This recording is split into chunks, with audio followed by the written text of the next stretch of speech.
And we are live. Back again with another one. It's been a while since I did this with a live audience, but I'm back, man. I'm back. Just still tweaking a few back end things. All right. So how's everybody doing, man? Big up to Bone 6000, Bethel Kebede. Finally, I can see your streams. The thing is, Bethel, I've been doing private live streams so that I could get the work done.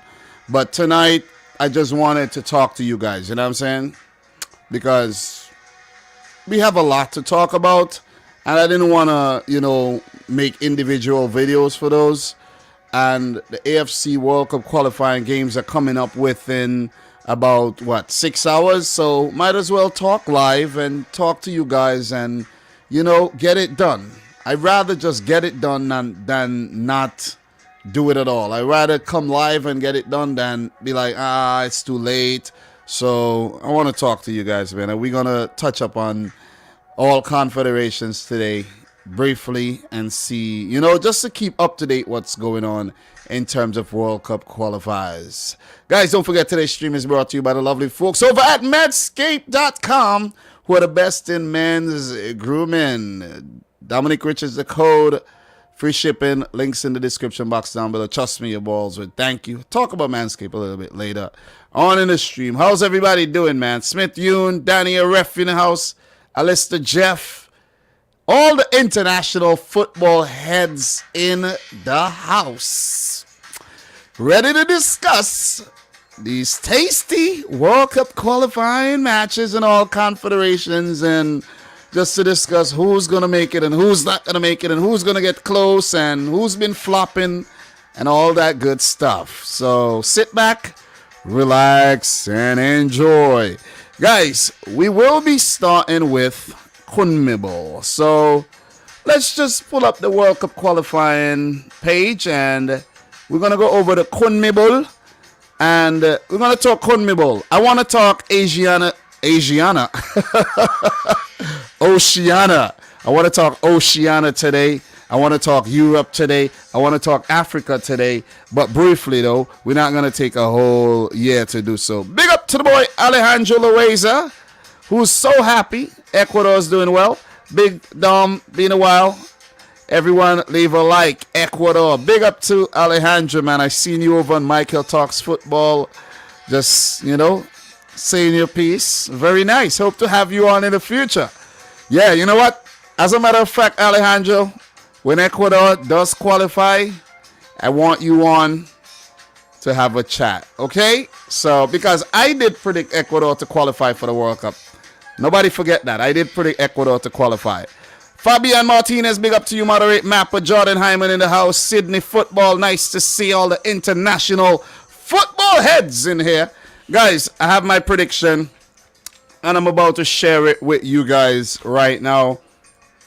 But, we're going to discuss things and permutations and all that good stuff. So, let's get down to business. It's 10 teams, round-robin format. Each team ends up playing 18 matches. And we are now going into match day 16, which means after this, there'll only be 2 matches left for every team to try to qualify, where Brazil and Argentina have already made the cut. And if you scroll down to the bottom here real quick, we'll see that Ecuador are very close to qualifying. A win, I think, will be good enough for Ecuador to qualify.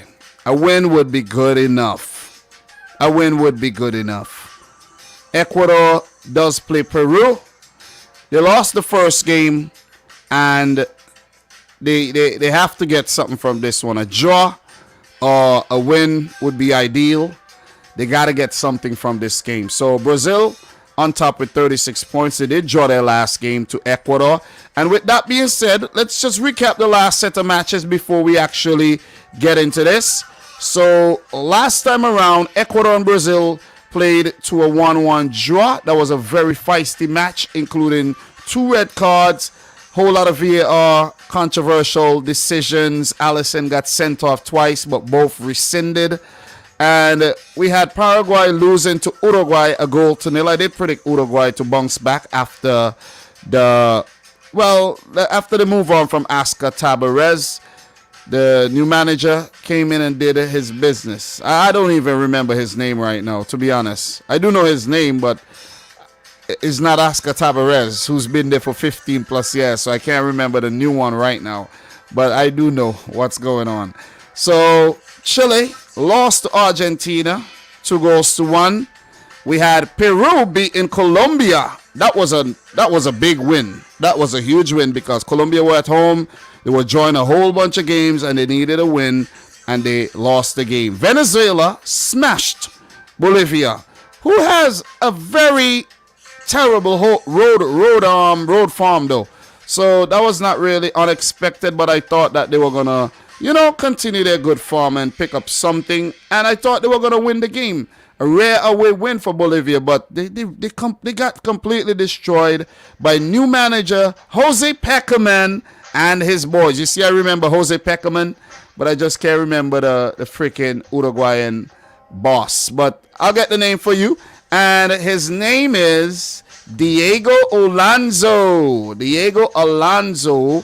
And he is from Uruguay.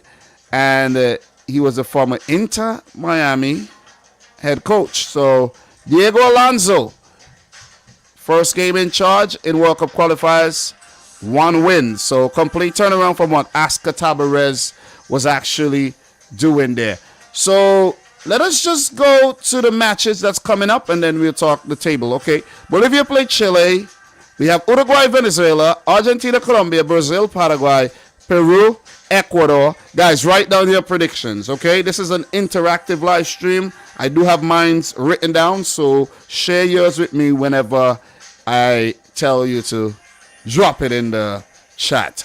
Okay, let's scroll back down to the table. Brazil qualify, Argentina qualify, and we have Ecuador on the cusp of qualifying with a 4-point gap between themselves and Peru, who are looking very good because with a win against Ecuador, Peru could put themselves within 1 point of Ecuador, and even if Uruguay wins their game, they would still have a cushion above Uruguay. Right? So that is what's going on there. And it's not looking good for Colombia. They're coming up against Argentina. They're on 17 points in 6th. Chile are in 7th on 16 points. Not looking good for them at all. They need to win their game against Bolivia. And so does Bolivia, who needs to win their game against Chile to stay in the hunt.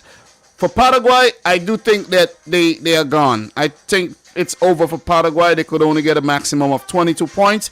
And 22 points is not enough to qualify for the World Cup from CONMEBOL. It's been proven so in the past. If we go back to the 2018 World Cup qualifiers, I think just to go back to that one really quick. Let me see if I could, just draw some reference from that. Brazil qualified, easily. Very, very easily. I think Uruguay did well in terms of qualifying. But for Argentina, they had to really push. And, Peru went through the playoffs. And Colombia didn't do too bad either. So, look. Let me just pull this up really quick. And, all right. So, Brazil ended up with 41 points. Uruguay ended up with 31. Argentina sealed it on the final day with 28. Colombia got a point on the final day to go up to 27. Peru ended up with 26 points. And Chile with 26 points. It wasn't enough for them. They lost on the final day, actually. And the team that really, really missed out on the World Cup that could have gotten in, it's Paraguay, where they would have leapfrogged Peru, but because of that loss to Venezuela are going to be a banana peel here, guys. They're going to be a big banana peel for some of these teams, and that's how it ended. Chile, 26 points. Peru, 26 points. So you need around 26 points to really stand a chance of getting into the playoffs. And if we look at the table right now, Ecuador 2 points away from 26 points with 3 matches left. So a win would do it for them. 3 draws would do it for them. 2 draws may do it for them, get them into the playoffs. But because things are so tight, I think 26 points might be good enough for direct qualification right now. So Peru, they're looking good. Uruguay, they on the resurge. But Colombia, I think, are in big trouble, man. Colombia in big trouble. Chile are in big trouble. Bolivia as well. Paraguay and Venezuela, I think, are out. Paraguay and Venezuela are out. And for Bolivia, I think Bolivia might be out too because 24 points might not be good enough. Chile, 25 points might not be good enough either. So I think the teams really in the hunt here are Colombia, Uruguay, Peru, and Ecuador for the final 2 direct spots and the playoff spots. So I think that does it for the table. Let me see what you guys are saying about that. Let me see what you guys are saying. So let me see. Sydney, if Bolivia make the playoff, they'll be in trouble. No home match in La Paz, just 1 match in Qatar. Big point you're making there indeed. So what else we got? Alejandro, if Ecuador wins tomorrow and Brazil 2, Argentina 3, Ecuador 4, Uruguay 5, Colombia. Oh, you mean Argentina? Yeah. There. So let me see. Holy man, no. Both Colombia and Paraguay are out of the spots right now.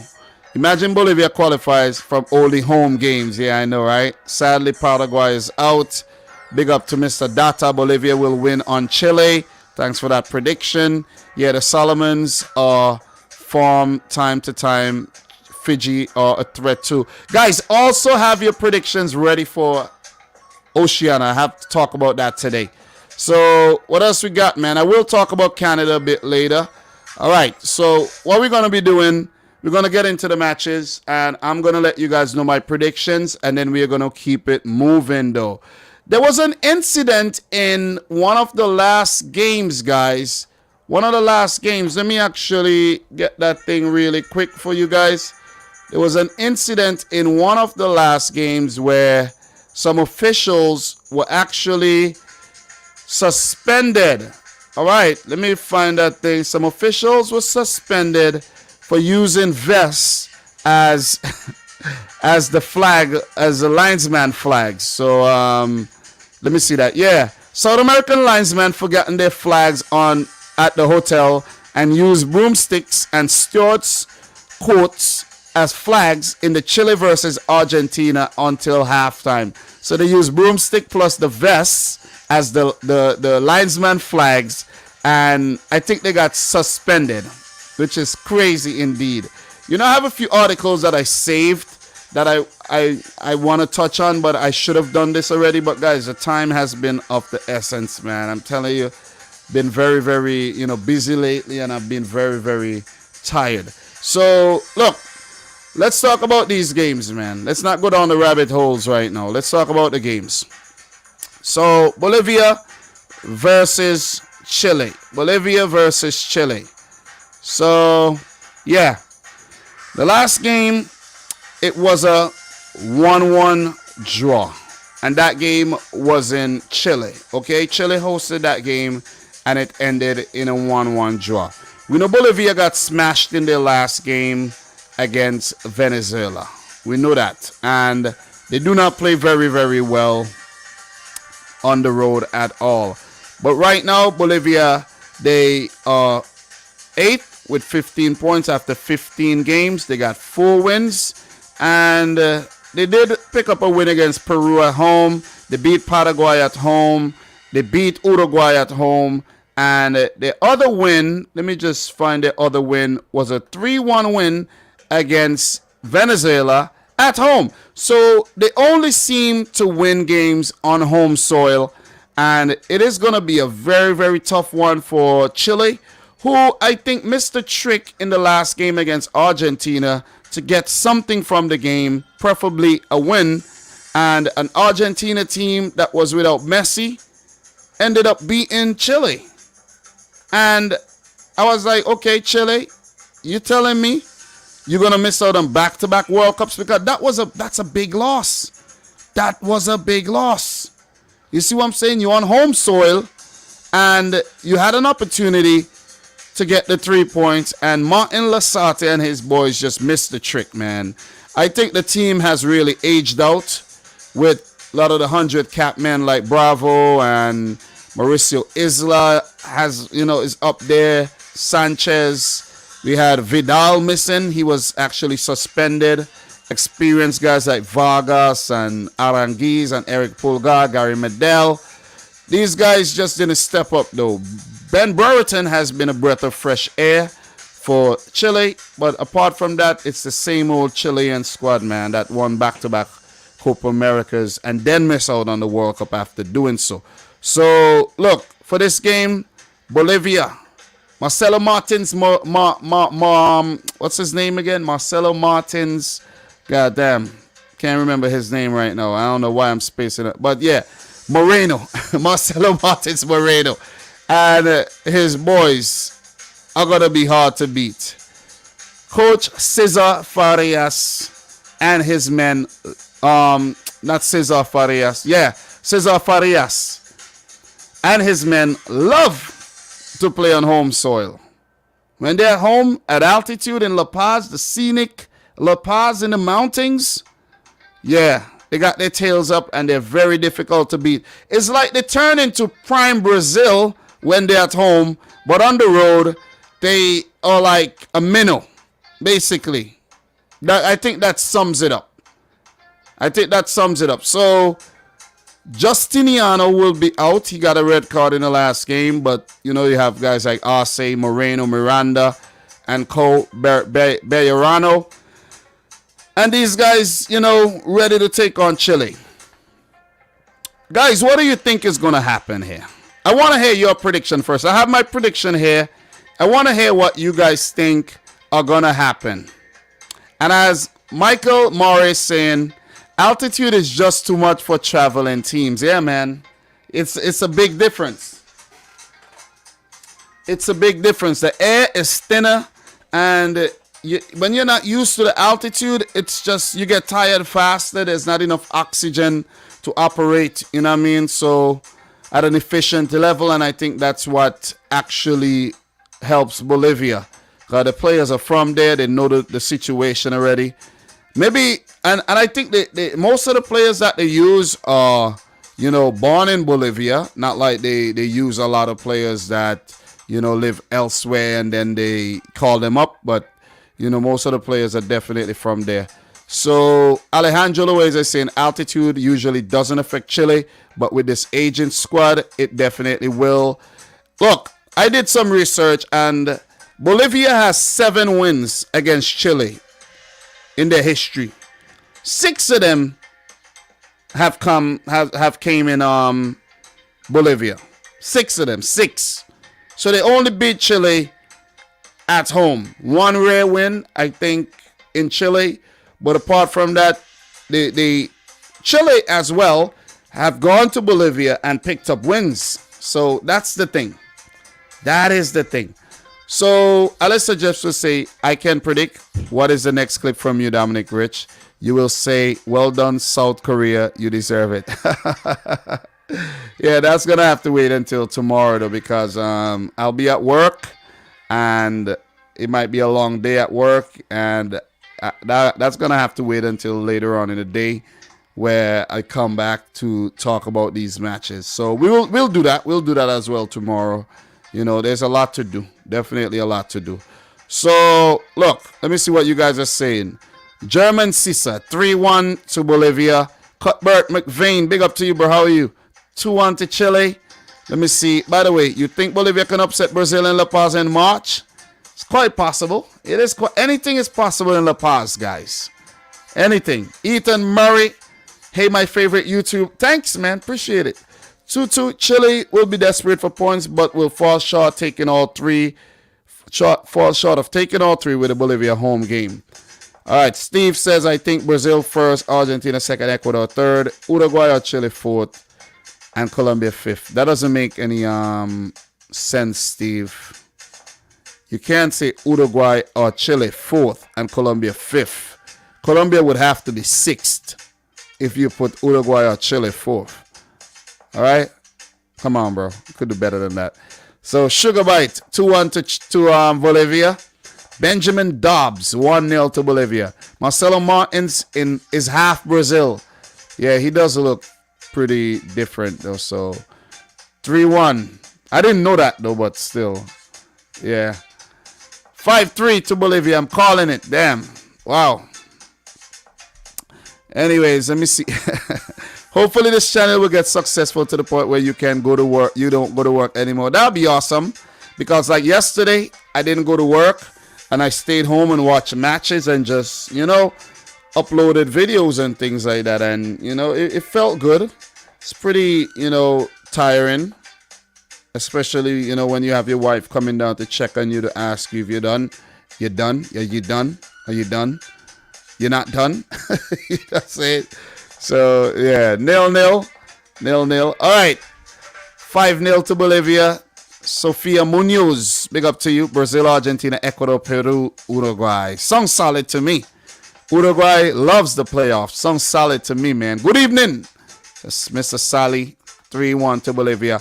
All right, guys. Aiden says, thanks for the coverage of the Canadian national team. I loved watching your videos. Thanks, man.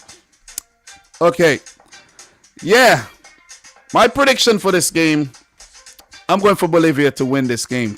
2-1. 2-1, man. I think Chile will be a bit too desperate and they'll get caught out. They left themselves a bit too open, and with the aging squad, I don't think they'll be able to handle the altitude this time around. So 2-1 to Bolivia. Let's see if I get my prediction right. All right.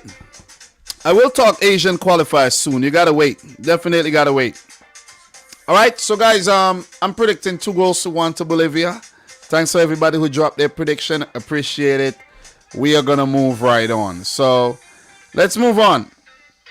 Let us move on. Let's go back and let's pull up the match that we're gonna talk about next. All right, guys, with a Bolivia win, let's just look at the permutation really quick. With a Bolivia win, Bolivia would climb to 18 points. They won't be able to get past Uruguay, but they will go up to 18 points and keep their hopes alive. For Chile, in my opinion, that will be elimination for Chile if they lose against Bolivia. Even if they get a point against Bolivia, I think that'll be enough to eliminate them. I think that'll be elimination for Chile.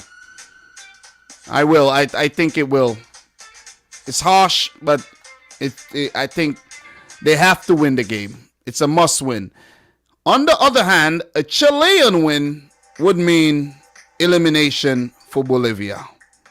But for Chile, I don't think they're qualifying. Their next game in March is against Brazil, in Brazil, and Uruguay in Chile. And Uruguay are fighting for points too. This game against Bolivia is a must-win game. And if Chile fails to do so, or Bolivia fails to do so, let's say both teams pick up 1 point. Yeah, that could be enough to doom both of them as well. Where I don't think 23 points would be enough. And I don't think 22 points would be enough to qualify for the World Cup. So, with that being said, we're going to move on to the next one. We've got to keep it moving. Uruguay versus Venezuela. Uruguay, Venezuela. All right, so the last time these two teams met, the game ended in a 0-0 draw. Okay? And Uruguay cannot afford a 0-0 draw this time around, because it would put them under immense pressure. They'll still be alive. But I think this is a game where Uruguay absolutely must win. Diego Alonso and his boys got to go out there and win this game. Suarez with the goal in the last game. Diego Godin with the setup. Brilliant goal. But I don't know, how easy it is going to be to break down a very spirited Venezuelan team who destroyed Bolivia. It's going to be tough. I think Venezuela are actually going to prevent some of these teams from qualifying for the World Cup like they did back in the 2018 cycle. I don't know what it is with Venezuela. They wait until the last set of games to actually come alive. They are on 10 points. They are eliminated. They cannot finish above 6th. So the best they could do is 6. So they are eliminated already.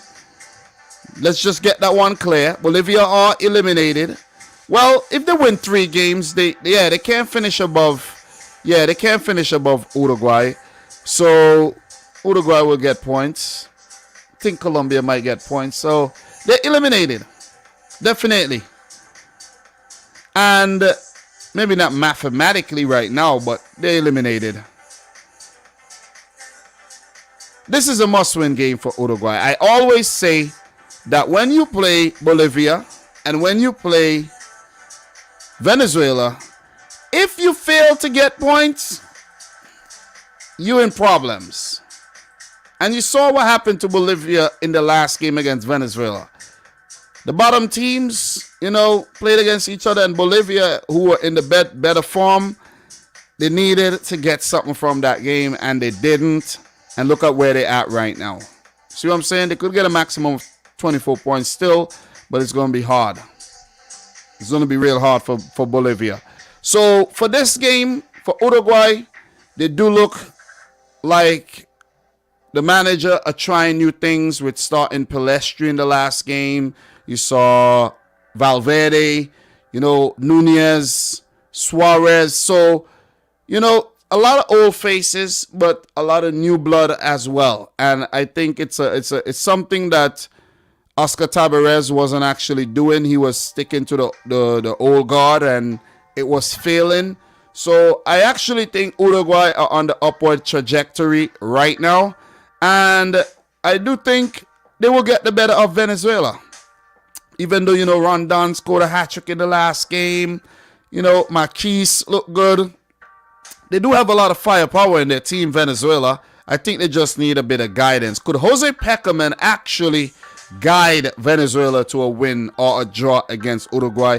It is quite possible. They did it already. They could do it again. But I do think that Uruguay are going to win this game 2-1. They'll concede from the goal threat there of Venezuela. But I think on home soil, it's imperative that Uruguay win this game. It's a crunch game, and I do think that they will actually get the 3 points here. So with 3 points for Uruguay, it will take them up to 22 points. And that'll be good. That'll be really good with 2 games left to play. And those games are against direct competitors in Peru and Chile. So even if they win this game and they end up getting draws in those matches, it'll still be very good results, seeing that those are the teams who are currently, for Chile, they are behind Uruguay right now as we speak. It will be key points for Uruguay, and it won't be enough for Chile. But for Peru, that'll be Peru have put themselves in a very good position right now to make it to back-to-back World Cups after missing after 36 years. So we'll talk about Peru soon, but I'm going for Uruguay to win the game 2-1. Guys, let me know your prediction in the chat. We'll definitely appreciate that. So we got Scorpio Kanak is saying Peckerman is a genius. Yeah, he showed us against Bolivia.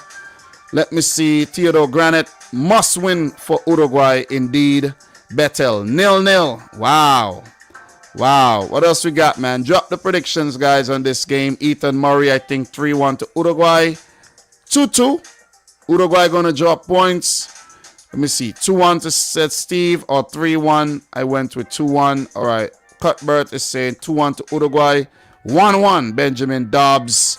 Let me see. Montevideo has a light in atmosphere, but Uruguay has been unable to capitalize on this in some home games. I think Uruguay has the edge and will win 2-0. Thank you there for the prediction. So let me see what else you guys got.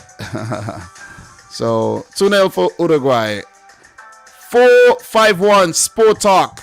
Hi Dominic, cheers from Croatia, watching you even 5 a.m. Big up to you, man. How are you doing? I remember you from a long time ago. You did hit me up in an email a few years ago though. So big up to you, man. Nice to see you. I hope all is well. So what else we got, man? So did somebody ask me, let me see. Somebody asked me Ethan Murray, how's your baby doing? How's Liam? He's upstairs running up and down, man. He's upstairs, running back and forth. A lot of energy, man. A lot of energy. So 1-1, Harrison Searle says 2-1 to Uruguay. 1-0, German Sissa. 1-0 as well, says Sugar Bite.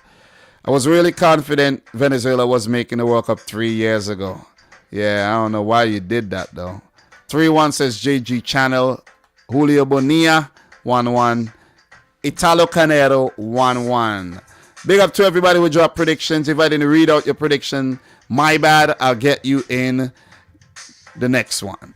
All right, so with that being said, guys, we're going to move on to the next game. We have a lot of games to talk about. I don't think we're doing very well in terms of time, but, we're going to keep it moving nevertheless. So we have Argentina coming up against Colombia. Argentina qualified already. Colombia struggling at the moment to get points, and the last meeting between these two teams ended in a 2-2 draw. The Copa America semi-final ended in a 1-1 draw with Argentina winning on pens, and the previous game, Colombia won it. So Colombia has been a tough nut for Argentina to crack lately, and it's going to be a very interesting game, but seeing the Argentinian squad, they have a lot of firepower. As for Colombia, they're missing some key strikers in Duvan Zapata and Luis Muriel. They did miss them in the last game, and I think those guys will be MIA again. So the players who came into the match wasn't really up to it, and they lost the game there against Peru. So that was a big scalp for Peru, and that's a big opportunity missed by Colombia in the last game, and they were at home, as a matter of fact, and lost the game. So now in this match, they'll be traveling to Argentina, which is going to be a bit more of a difficult task for them to pull off. And Argentina's squad looks good right now. They could afford to experiment a bit, but even in a little experimentation done by Lionel Scaloni, even without Messi in the team, Argentina are still going to look good. A lot of quality players in the team. A lot of big moves to new clubs and all. You think Julian Alvarez joining up with Manchester City there. So telling you, look, Argentina team is going to be very dangerous, man. Copa America champions, and Colombia right now are definitely in the mud. Indeed. They can't seem to score goals, man. I don't know what it is with Colombia, but these are the results from Colombia's last few World Cup qualifying games, right? So they lost to Peru. They didn't score. They drew to Paraguay. It was a 0-0 draw. They lost to Brazil, 1-0. So that's 3 games they didn't score. A 0-0 draw against Ecuador. That's 4 games they didn't score. A 0-0 draw against Brazil, 5 games. A 0-0 draw against Uruguay, 6. You see what I'm saying? 6 games they haven't scored. They haven't scored a goal since that win against Chile in September. I'm talking World Cup qualifiers. They have played a friendly against Honduras where they won the game 2-1, but that don't really count. They have gone 6 games in World Cup qualifiers without scoring. What make you think that they're going to score against this very strong Argentina team? Please tell me. Unless Lionel Scaloni does like a change of 11 players, give some debuts to some youngsters and things like that, I can't see Colombia beating Argentina here. Colombia are in a lot of trouble, and even though I predicted Colombia to make the cut for the World Cup this time around, it seems as if Colombia will be indeed missing out, and they have themselves to blame. They really got themselves to blame, because how are you not going to pick up any wins in your last 6 games? Come on, man. Come on. It was there for the taking. You got 17 points. You got 17 points right now. And a couple wins in there, Colombia would have been comfortable right now. Probably ahead of Ecuador. But I don't think they'll make it from here. And even against an Argentina team that already qualified, I don't think James and Falcao, Cuadrado, and all the experienced guys in the team are going to help them. And look at David Ospina getting beaten at his near post like that in his last game. I'm like, what is going on? How are you going? That was a horrible goal to concede. Look, Argentina 2, Colombia 0. Yet another game where they won't score, but they won't. Look, even if they get a point, I don't think it will be enough for them to actually qualify. I don't. They're in a lot of trouble right about now. Their remaining matches, however, are against Bolivia and Venezuela, which means if they manage to beat Argentina, they can qualify. But they got to get past Argentina. You got to get past Argentina and then destroy Bolivia in Colombia and go to Venezuela, their neighbors, and destroy them as well, which is quite possible. But Colombia, your destiny definitely in your own hands. You need 9 points. You need 9 points. I don't think 7 points would be enough. 24 points will definitely not be enough to qualify, with Ecuador on 24 right now and Uruguay and Peru closing in. So, yeah, Colombia, I think, will lose the game. Argentina 2, Colombia 0. And Argentina would look to hunt down Brazil and, who knows, maybe place first in World Cup qualifiers this time around. Guys, what's your prediction? Let me know yours in the chat. Don't forget to smash up the thumbs up button, guys. We got 31 likes. We got 75 people in here. You could do better than that. Come on. You could do better. All right, so let me see what you guys are saying right about now. Betel, Argentina 1-0. Diego Mavila 3-0 to Argentina. Blue Jays, ABC 2-0 to Argentina. What else we got? Jordan 2-0 to Argentina. Gooftown 2-0 to Argentina. What else we got? Michael Murray. Argentina will score in the first 20 minutes and then do nothing. It's becoming a problem where teams will press and have many chances against them in the second half. Colombia will score late 1-1. Scaloni Masterclass 3-0. What else we got here in terms of predictions? 1-1. Colombia is desperate for points. 3-0 to Argentina. 3-1. Lautaro Martinez brace, says Kurt Burff. Argentina wins. Dybala scores. Sofia Munoz. Big up to Sophia in the house. How are you feeling? What else we got in terms of predictions? All right. 1-1. Venezuela could eliminate Colombia. Indeed, they can. Indeed. Even Bolivia. So, what else we got here, man? What else we got here in terms of predictions? Let me see. Talk about CONCACAF, please. You got to wait. We'll get there. 3-1 Argentina. 1-1. All right. Thank you there for the predictions. Danaje Vanterpool, Brian. Big up to you. How are you doing? 1-1. Sarab Kumar, 1-1. Go live after the match, bro. I don't know. It's going to be tough. But like up the video, guys. Let's get the stream up to 50 thumbs up. Talk about CONCACAF in 2026. This is CONMEBOL, bro. All right, so we're continuing with CONMEBOL. I'm going for Argentina to win the game. And let's move on to the next match, man. We won't spend too long on this one, to be honest. Not to be too disrespectful to Paraguay or anything. But Paraguay are not winning this game. Paraguay are not winning this game. Last time they played Brazil, they lost the match 2-0 in World Cup qualifiers. And with Paraguay, they lost the last game to Uruguay 1-0. They just don't have enough firepower, man, overall. They just don't. I think their goalkeeper, Silva, have kept them in games on many occasions. And their players just don't step up, man. Almiron don't step up enough. You know what I mean? They just don't have enough firepower. They really don't. They really don't. You know what I'm saying? They do now have Lapadula up top striking. You know, they have the Romero brothers.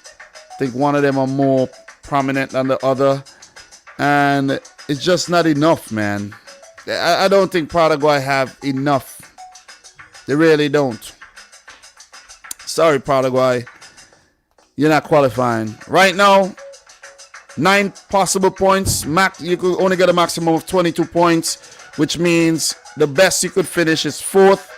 Peru are 2 points away from there. Uruguay 3.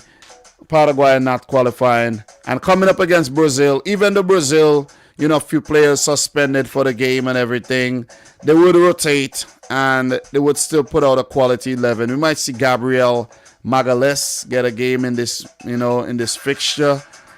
Gabriel Barbosa could start, and maybe Edison will get a game ahead of Allison after the shit show in the last game. Maybe Weverton will get a game. Brazil would rotate, but I think they'll be strong enough not to lose the game. And I think they'll beat Paraguay 2-0. But look, while we're on Brazil, let's congratulate Brazil. Let's give Brazil a big round of applause. Argentina also. Argentina, but Brazil for being so consistent, man. And they always go into the World Cup as one of the favorites to win it. And expectations are very high for Brazil every single time. So let's give it to them, man. Such a big talent pool. Such a great job they've done over the last couple World Cup cycles. They hosted in 2014. They got embarrassed, but still, they played with a lot of heart, man. I've been watching this Brazilian team since 98. I didn't watch the 94 World Cup. I know they went on to win that one, but I didn't watch that World Cup. I watched 98, and I watched from 98, 2002, when they finally won it again. That was the last time they won it in 2002. But, the other World Cups, they have always promised but fell short. We think 06, 2010, 2014, 2018, where they got dismissed by Belgium, and now they are back at another World Cup. So congratulations to Brazil. I also watched Paraguay at a World Cup, but it's been a while. It's indeed been a while. I think Brazil will win the game.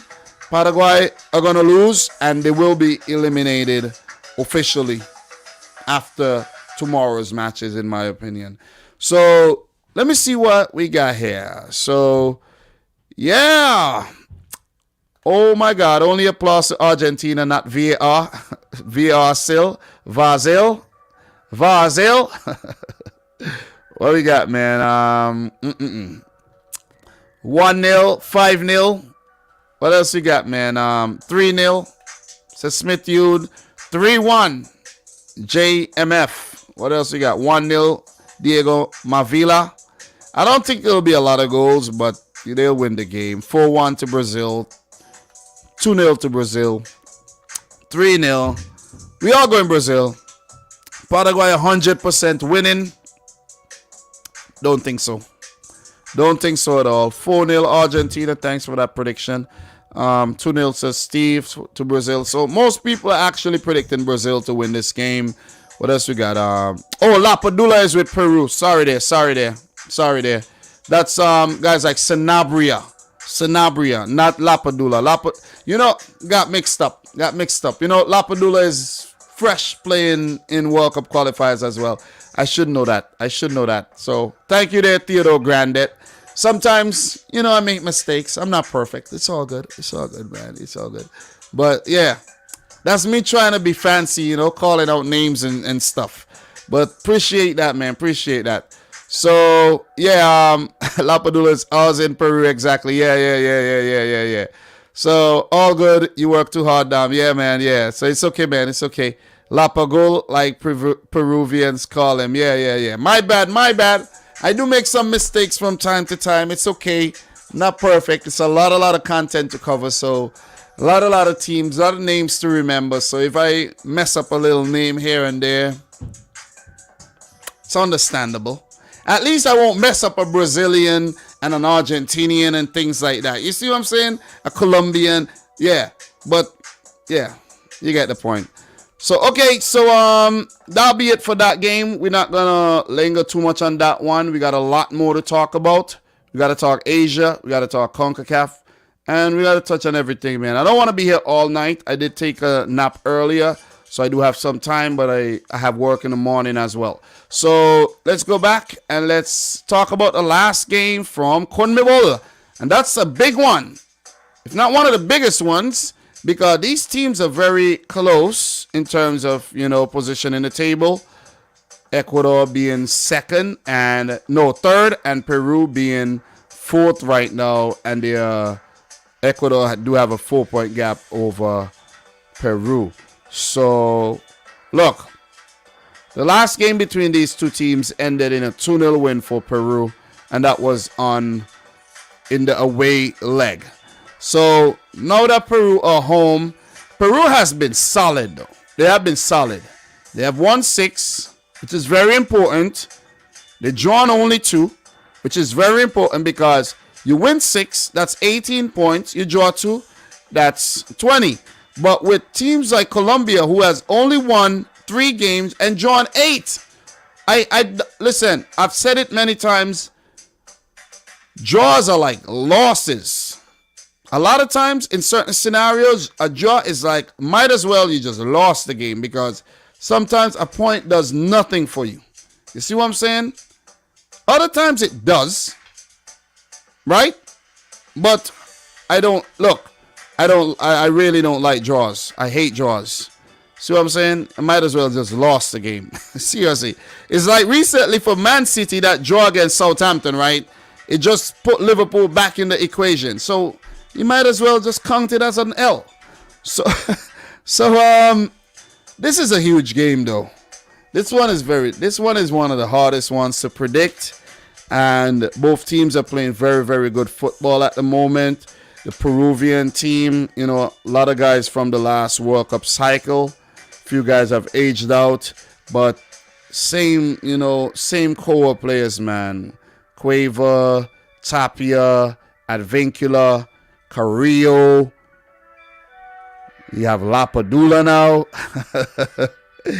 You know what I'm saying? So, and the list goes on. I know I actually must mention Edinson Flores, the goal scorer in the last game. Gayesi in goal is very underrated. You have Carlos Zambrano. These are just the more familiar names to me. Yoshima Yotun. So the team, the same core players, man. Luis Abraham been around for some time as well.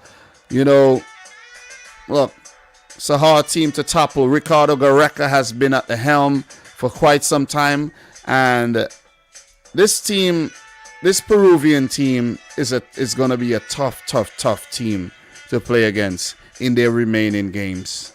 Look, I didn't predict Peru to. I'm gonna say this right now. This is going to be a bold statement. I didn't predict Peru to qualify, but they just might end up doing so. They just might end up qualifying. It's going to be tight, though, because the games coming up are tough. They do have Ecuador, they do have Uruguay, and they do have Paraguay. And the Paraguay and the Ecuador games will be on home soil. They got to win those. They win those 2 games, they qualify for sure. Your destiny is in your own hands, man. That's what it is. It's right there. The path is laid out. You got to go there and you got to win games. And I think they play some very positive football. They take the game to teams, and with a very quality goalkeeper, they find themselves a very tough team to play.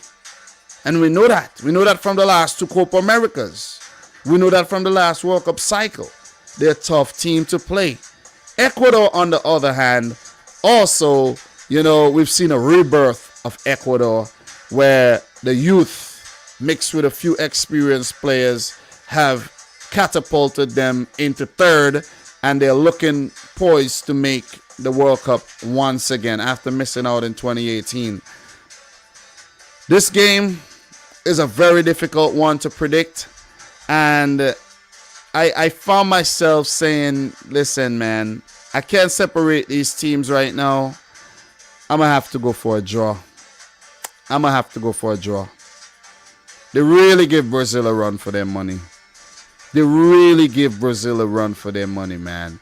I think they played well enough that they could have won that game against Brazil. And to give Brazil a run for their money is not a very, very easy thing. It's not. It's really not. They will be without their number 1 goalkeeper, Alexander Dominguez, which could actually end up, hurting them. But the backup goalkeeper did step in and do a great, great job.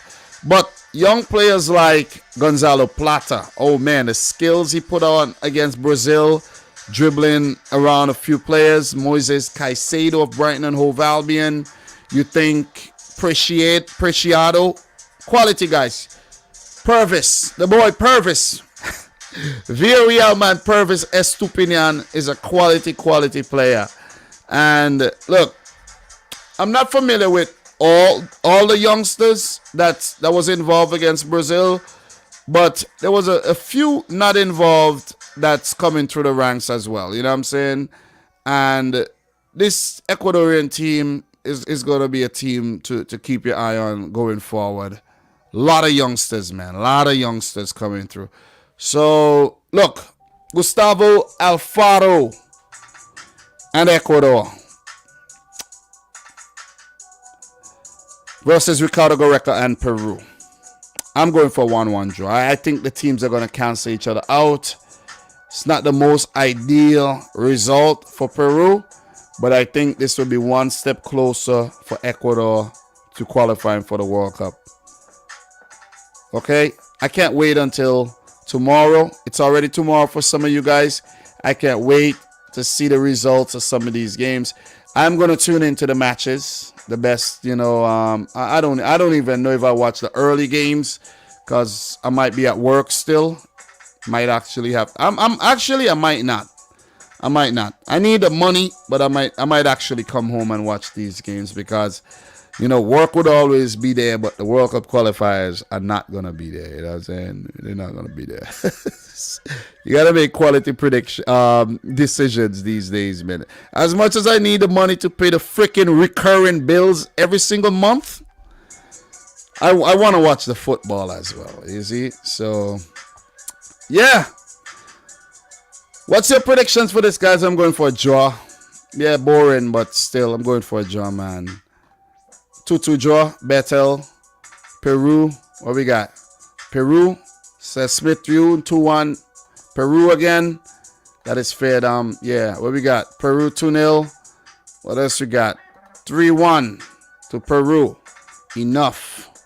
All right. Peru didn't use the entire 18 versus Panama. All right. Oh, you're talking about Panama tie. Okay. All right. 2-0 to Peru. 2-2. Says Vanterpool Bryant, Diego Mavila, 2-0. We got 3-1. Call it a night, bro. 3-1. All right, so look, that's the predictions for CONMEBOL. So let's take a look at the table before we move on. And according to my predictions, let's see how the table would actually look. I'm predicting Bolivia to beat Chile. Bolivia would go above Chile, where I'm predicting Colombia to lose, which means Bolivia would also go above Colombia. Bolivia would go up to 6th. Colombia would remain 7th. Would stay 7th. Chile would drop to 8th. Paraguay would remain 9th, and for Venezuela to lose, Venezuela would remain 10th. So Venezuela 10th, Paraguay 9th, Chile 8th, Colombia 7th, and Bolivia will go up to 6th, in my opinion. For Uruguay, I think they'll go up to 22 points. Peru, 1 point I'm predicting, which means that Uruguay would leapfrog Peru into 4th. Peru would drop to 5th in that playoff spot like they earned in 2018. And Ecuador would go up to 25 points with 2 matches left, which means that they'll be very, very close to qualifying. Okay? I think if they do go up to 25 points, they qualify. I do think they'll qualify, but Uruguay are looking very, very dangerous right now. Very, very dangerous. So, Argentina to stay 2nd and Brazil to stay on top. That's my predictions for match day 16 of CONMEBOL World Cup qualifying. And with that being said, thank you very much for your participation. Make sure you like the video. We need 7 more thumbs up to get to 50 likes. Do appreciate that. Appreciate everybody participating, everybody who tuned in. We're doing the damn business, man. So let's move on to the next confederation, and that's AFC. Let's talk AFC. Okay, we're not going to be super long on AFC. We do have a lot of permutations and things to talk about as well, but we're not going to be super duper long. All right. So AFC, we are currently in the third round. There's a fourth round for the third place teams that come through the groups, where first and second would all qualify to make 4 teams making the cut directly to Qatar. Right now, Iran have officially qualified. So big up Iran. Team Melly are back at the World Cup. And we could see South Korea joining them pretty soon. Saudi Arabia could get in as well, but over in that group, it's a bit more complicated. So we're going to get into that right about now, okay? So before we do talk the group, let's just recap the last match day. And then we look at the table. Australia 4, Vietnam 0, Japan 2, China 0, Lebanon 0, Korea Republic 1, Iran 1, Iraq 0, UAE, the United Arab Emirates 2, Syria 0, as UAE look to hold down that third place spot for the fourth round. So, and Saudi Arabia, how could I forget? Saudi Arabia 1, Oman 0. Oman did push Saudi Arabia to the limit there. So, let's scroll down to the tables. Group A, Iran officially qualified. Congratulations to Iran. With South Korea, if the look, South Korea, their game right now is coming up against Syria, and the UAE are playing Iran. If the UAE fails to win that game, if they fail to win the game, right, South Korea will qualify. Because South Korea would have 17 points or 18 or 20 after tomorrow's match. And if the UAE only get 1 or none, they won't be able to catch South Korea, which means that South Korea will officially qualify to yet another World Cup. They have been very, very consistent. Look, the UAE cannot sleep here.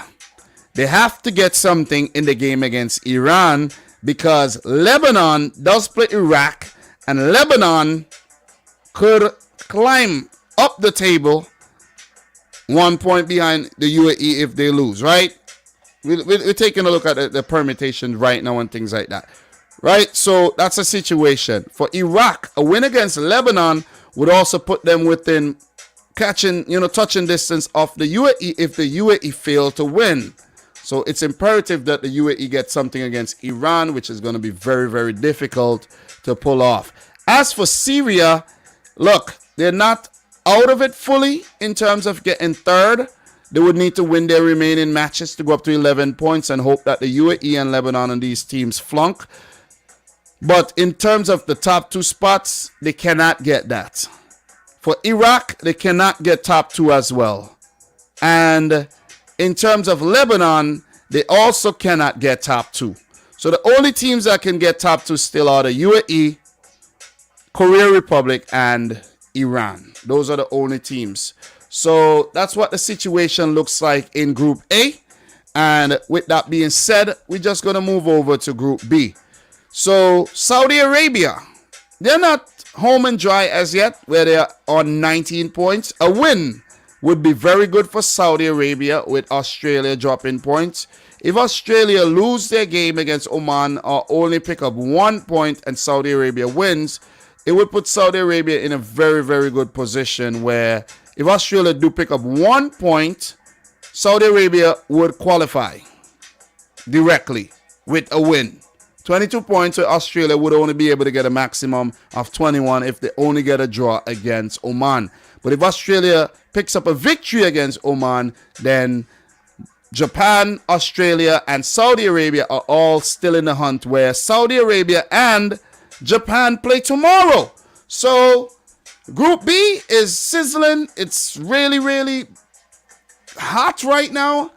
And we're going to see a big, big twist in events tomorrow, where Saudi Arabia and Japan play.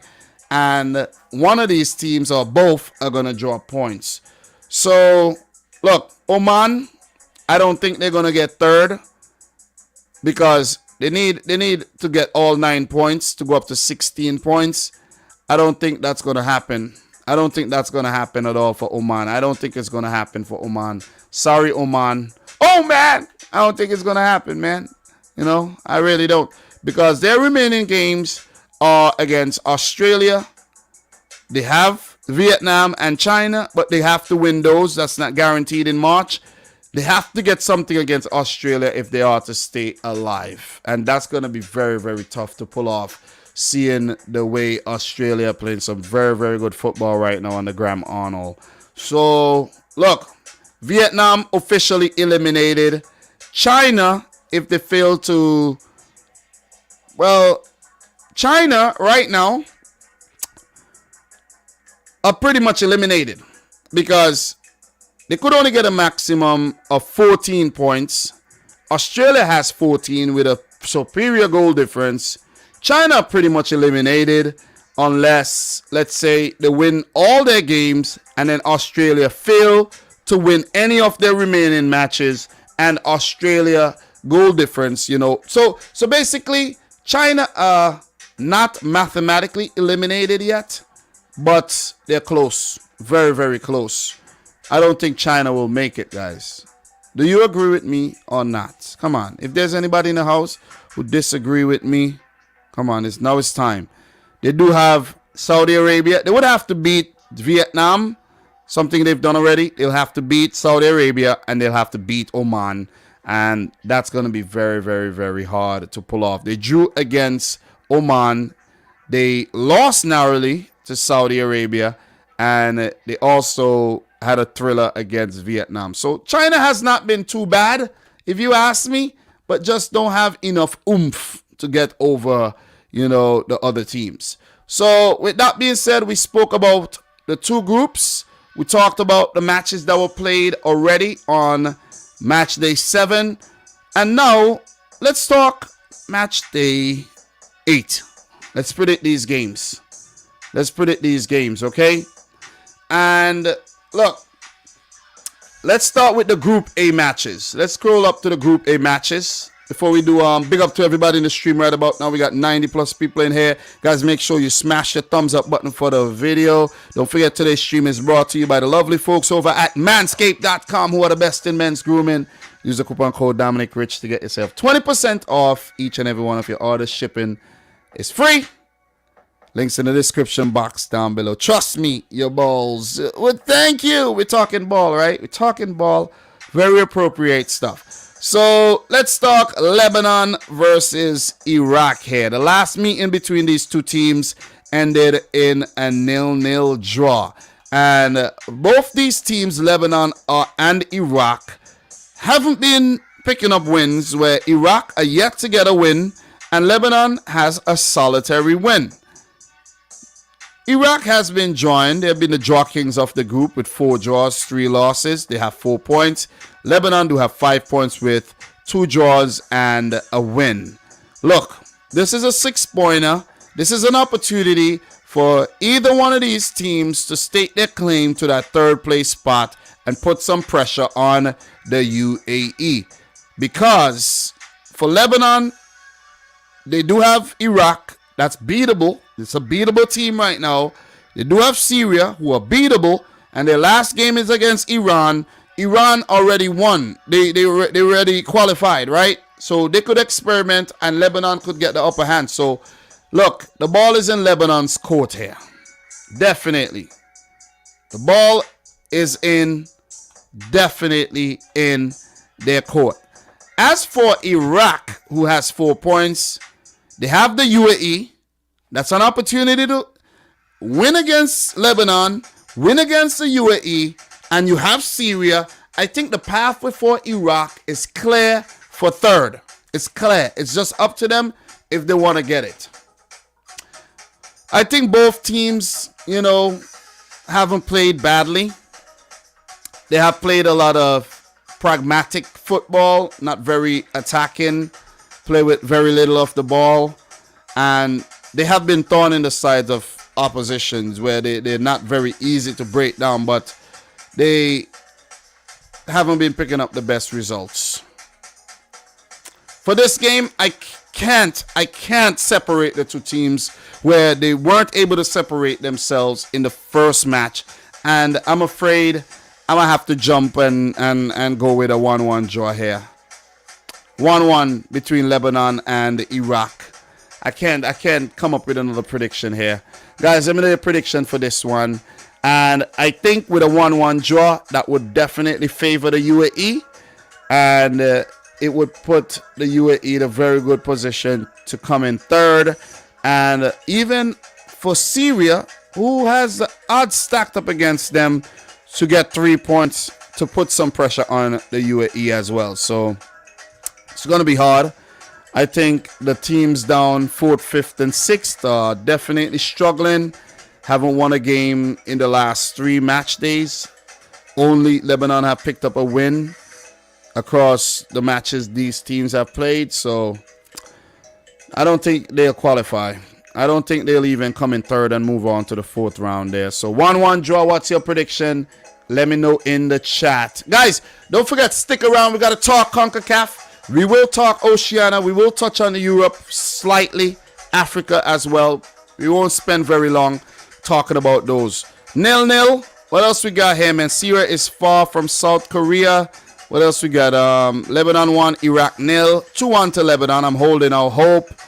How far is Syria from South Korea? All right, 1-0 to Iraq, says Scorpio Canuck, coming out of Canada. As an Aussie, it suits us best if Saudi win in Japan tonight. Whatever happens, we can only focus on winning in Oman. If we don't get the win in Muscat, playoffs are locked in.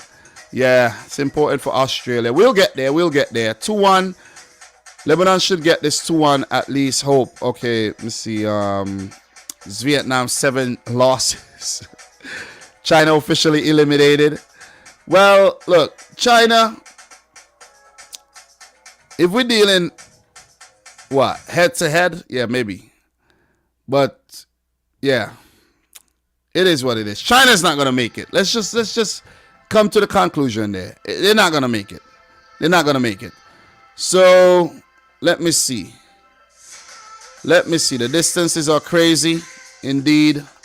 Remember the UAE in that World Cup qualifying group in the previous round where they had all those Southeast Asian teams. So it is just part of the test. So we're going to leave that one there and keep it moving. Smith Eunice saying a 1-1 draw as well. And we're going to move on to the next game where we have Syria versus Korea Republic. The last match ended in a 2-1 win for Korea Republic here. So we're talking Group A, right? We're talking the Group A games. That's what I said, right? Yeah, we're talking Group A first. So, look, for the Syrian team, I've been really disappointed with them. I expected them to perform a lot better, and they have been very lackluster. The more quality guys in the team, like Omar Kabina, Omar Al-Soma, they haven't really given enough to the team at all, in my opinion. And it's just sad to see how much they have declined from the 2018 World Cup qualifiers. They did well in the previous round. Let's give it to Syria. They did well in the previous round, but this round, not at all. This game will be played in Dubai, United Arab Emirates as well. So, of course, we know Syria do not play games in Syria, and that's another thing for them. They do not have a home. They're very nomadic these days, and that's definitely affecting the team. I think last time they were playing games down in Malaysia, if I'm not mistaken. So it's going to be tough. And South Korea, even though they haven't been rather expansive, they will be without Han Min-sun and Hwang Hee-chan, the two biggest stars in the team right now. But there are indeed other stars that have been stepping up in their absence, and I think this is going to be too much for Syria. Korea Republic to win the game on the road, 2-0. I think yet again another game where Syria won't score a goal. So look, with Korea Republic winning that game, in my opinion, right, they would qualify for the World Cup. They would indeed qualify for the World Cup, go up to 20 points. And I will see if I do a little video on South Korea, talk about their World Cup journey and everything and how consistent they've been over the last few decades. As for Syria, they're yet to make their World Cup debut. They almost did so back in 2018 where they came very close against Australia. And I really believed in that Syrian team, but they fell short. They weren't able to follow up this time around. And a loss would officially eliminate Syria from World Cup qualifiers. That will happen tomorrow, in my opinion. That would indeed happen. So, look, with a draw, Lebanon won, Iraq won. And then we have Syria losing. Syria would be eliminated. I think Iraq would still have a slight chance. Lebanon still a slight chance. And just to get third to go into the fourth round. And the UAE, of course, very much alive and well in terms of World Cup qualifiers. So I'm going for 2-0 to South Korea. I'm not going to stay super long. And I think Paulo Bento and his boys are going to be back at the World Cup. So we got Smith Tune saying 2-0. 10-day item saying 2-0 to South Korea. What else we got? Put simply, if we beat Oman tonight and Saudi beat Japan, a win in Sydney against Japan in March will qualify us directly. Can't afford to drop points in Muscat. You're indeed right. We will get to that game very, very soon. So, yeah, that's my prediction for that game, guys. Benjamin Dobbs 2-0 as well. And we're going to keep it moving. We won't stay forever on these matches. Not the highest profile games. And the last one, the big game in Group A. Iran versus the United Arab Emirates. This game will be at the Azadi Stadium. And Iran have already qualified. So I do expect Iran to actually rotate. You know, I could see Dragan Skokic rotating his boys, seeing that some of the guys, you want to let them rest to go back to their clubs and everything. And you want to try out some of the youngsters that's coming through the ranks, right? And I think, with this, look, Iran peppered the goal against Iraq. It was the goalkeeper Talib that was, very, very, very good. And I think he actually kept Iraq in the game. So I don't think they're going to overkill here, or they just might, but I don't think they're going to go super hard. As for the UAE though, I think they're going to continue to really push because they want to keep teams like Lebanon, Iraq, and Syria off their backs. And I think it is imperative for them to play their hearts out and get something from the game. Look, this game will be 9:30 a.m. my time. I'll be at work and I'll tune into the match for sure. Without a doubt, I'll be watching this game. And look, I think the UAE are going to get something from this match. 2-0 in the last game with Kao Kanedo Korea involving in both goals. And expect him and the other few talented players in the UAE team to inspire them to something. I think they're going to get a point. I think the UAE are going to get a point from this game. The last time they met, Iran won the game 1-0. And I think the UAE are going to follow up that close loss and get a point.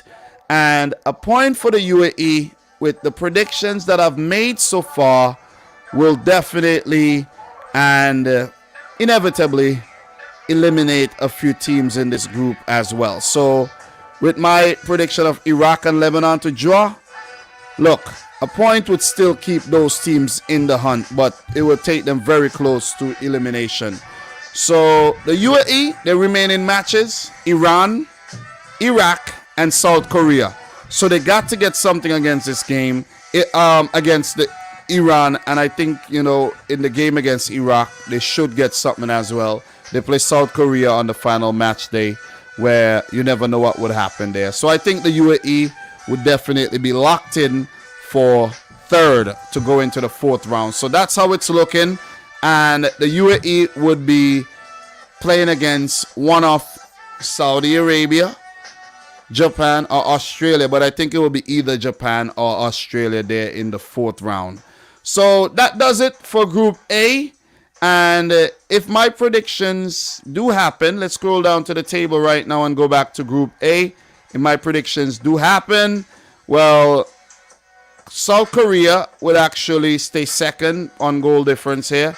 But Iran would be on top of the group. South Korea would be second. Both teams would qualify.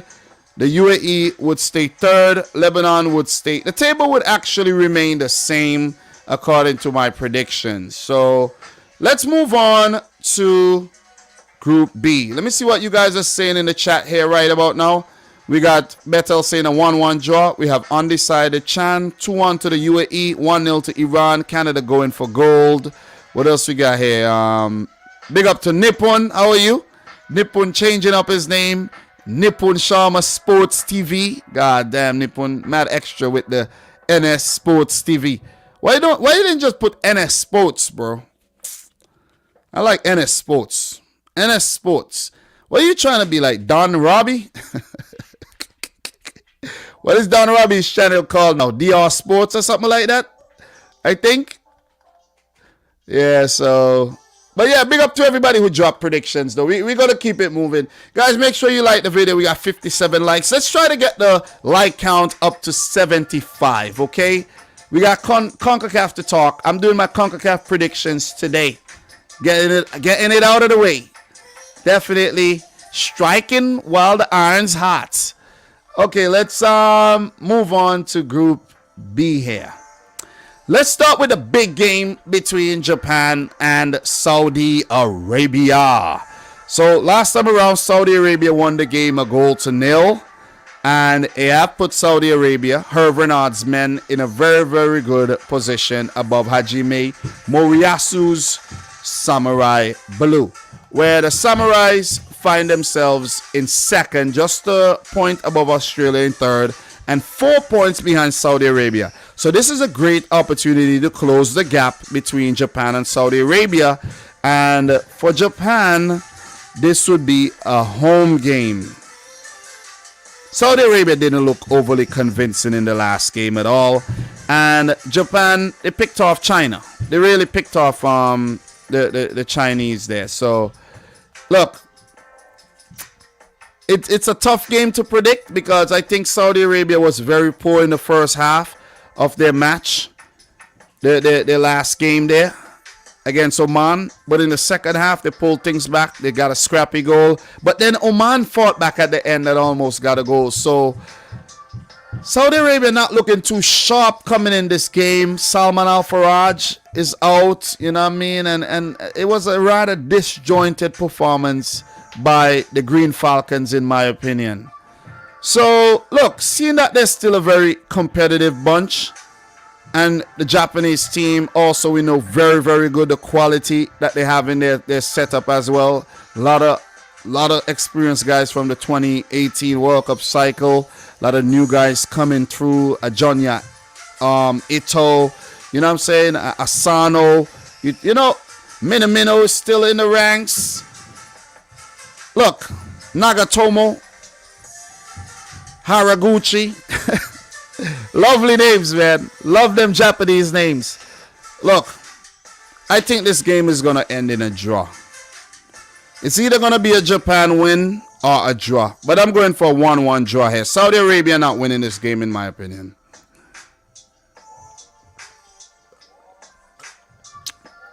They're not winning the game. They're not winning the game. I don't think they're winning the game. On the road, didn't look convincing in the last game. Not winning this one.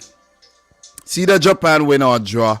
But I'm going to go for a draw here. And a draw won't be good enough for Japan at all. They must win this game on home soil. Saudi Arabia will go up to 20 points. Japan will go up to 16. You know. And then Australia play Oman. China play Vietnam, where Australia could close in on both Japan and Saudi Arabia. So I think a draw would favor Australia big time, or a Saudi Arabia win, as Sydney Football mentioned earlier. I'm going for a draw here. A 1-1 draw. Last meeting was a narrow win for Saudi Arabia. Was a very, very, hard loss for Japan after losing to Oman. They have lost 2 games. Saudi Arabia yet to lose. The only team in the group that are yet to lose, along with Iran and South Korea, yet to lose as well. I'm going to go for a draw here. What's your prediction for this big game? Let me know in the chat indeed. So what we got? 0-0. Okay, sounds quality. Big up to the boy MVP Kev in the house.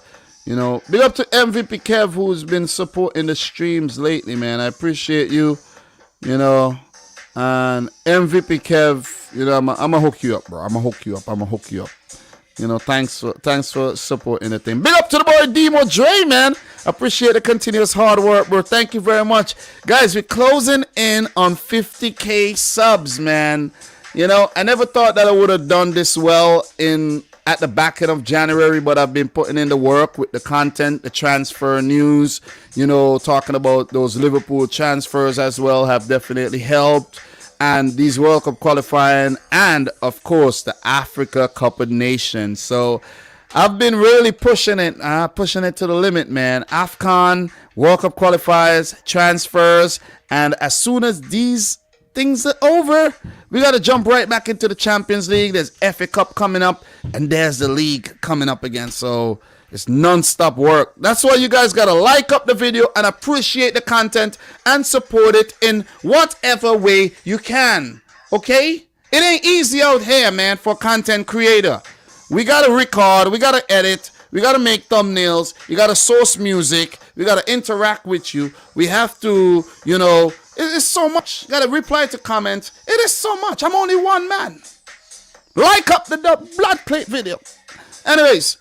So, big up to the boy Michael Talks Football in the house, man. Big up down. Big game in Group B. Japan 1. Saudi Arabia 0. Mike's probably on his way to work right now, coming out of Finland. Heading to work in the cold in the AM. What we got, man? 1-1, Mr. Gandhihari. 1-0 to Saudi Arabia, says Bethel Kebede. The man with the Ethiopian heritage. Big up to you, bro. Haile Selassie. Nippon says 5-0. Nippon, what are you smoking, bro? I want some, but they do random drug tests at my job, so I'll just, refrain from that. So, with that being said, guys, we gotta move. We gotta keep it moving, though. We gotta keep it moving. Vietnam versus China in the derby there. These teams share a border. And it was a thriller in the first game, and the last one finished 3-2. Vietnam has showed a lot of fight and spirit. I think they're punching, in a weight class that they don't belong, and it's good on them to make the final round of AFC World Cup qualifiers for the first time ever. So they are making strides. And they would hope to qualify for the 40-year Team World Cup but in 2026 and beyond, right? So Vietnam, one to watch for the future. All right, so look. They played well against China in the other game. They're home now. I think this will be the first game that Vietnam gets something. Vietnam are getting a point from this game. I'm making the bold call. Vietnam are getting something from this game, guys. Vietnam are getting something from this game. May I repeat? Vietnam are getting something from the game. 1-1. No, actually, I have a 2-2 draw. Thriller again. Thriller. I love them thrillers. I'm going for a thriller here. Okay? So I'm going for a thriller. 2-2 draw. China might just win the game, but I'm showing some faith in the Vietnamese team. Come on, man. Get a point at least. Guys, what's your prediction for this one? There's 3 feet of snow outside. Don't feel like going, bro. The amount of snow that was outside on the weekend, I don't even want to go outside, bro. Vietnam finally win 3-2, says Mike. Big up to Alejandro. Oh, boy, Michael, I thought tomorrow's snow was bad. What we got? Saudi won. All right. Poor Vietnam. Where are your predictions, guys? Where are your predictions? Betting on the AFCON is For those that don't like money, it's brutal out there. Tell me about it, man. I don't bet right now. May do so in the future, but I don't bet right now. So big up to the boy Dave Valensky in the house. Big international football fan. Nice to see you in here. 2-0 to Saudi Arabia. Nice to see all the... You know, when I do these, I see the same faces. And when I do the club, the Premier League and the Champions League, I don't see you guys at all. But it's fine. It is fine. It means that I have to do international live streams at least once a week going forward, though. I should, though, just to keep things updated. But howdy, though. How's everybody doing, man? Let me just, say hi to the folks that just joined. Me and my Ghanaian tracksuit and everything looking all fresh. See what I'm saying? God damn. Swagger and a million. Anyways, let's get back. China won Vietnam too. We got people are really believing in Vietnam this time around, man. Nice. What we got here? 1-1. Nice, man. 1-1 as well. Japan, Saudi Arabia. Okay. Nice. Thank you. 2-1 to Vietnam. Club stuff, I have to keep up a lot, but international, I'm happy. Both my countries are Peru and Canada. And if they both qualify, I'll plan a Qatar trip. Lovely, man. Mr. Kevin Cabrera. Lovely. Denoncourt Cabrera. All right. Big up to Skylanders in the house. And yeah, guys, we're going to keep it moving. We got a lot to do. And we want to wind down the stream. We got CONCACAF to talk about. Only 4 games. And we got to touch on a few other confederations just to, remind ourselves of what's going on over in them other confederations. March is gonna be a hell of a month. Oh man, you think this month is crazy? Just wait until March comes. Just wait until March comes, man. So look, we got one more game, and that's the game between Oman and Aussie.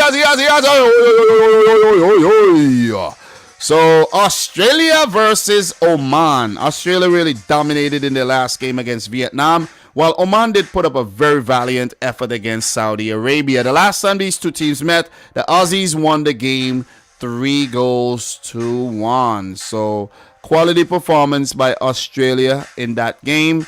And that 3-1 match was played at the Khalifa International Stadium in Qatar. So it's not as if Australia are not, used to playing in the Middle East. Okay, this game will be in Muscat, Oman, and it's similar conditions. So Australia would already have a lot of practice in playing in these conditions, right?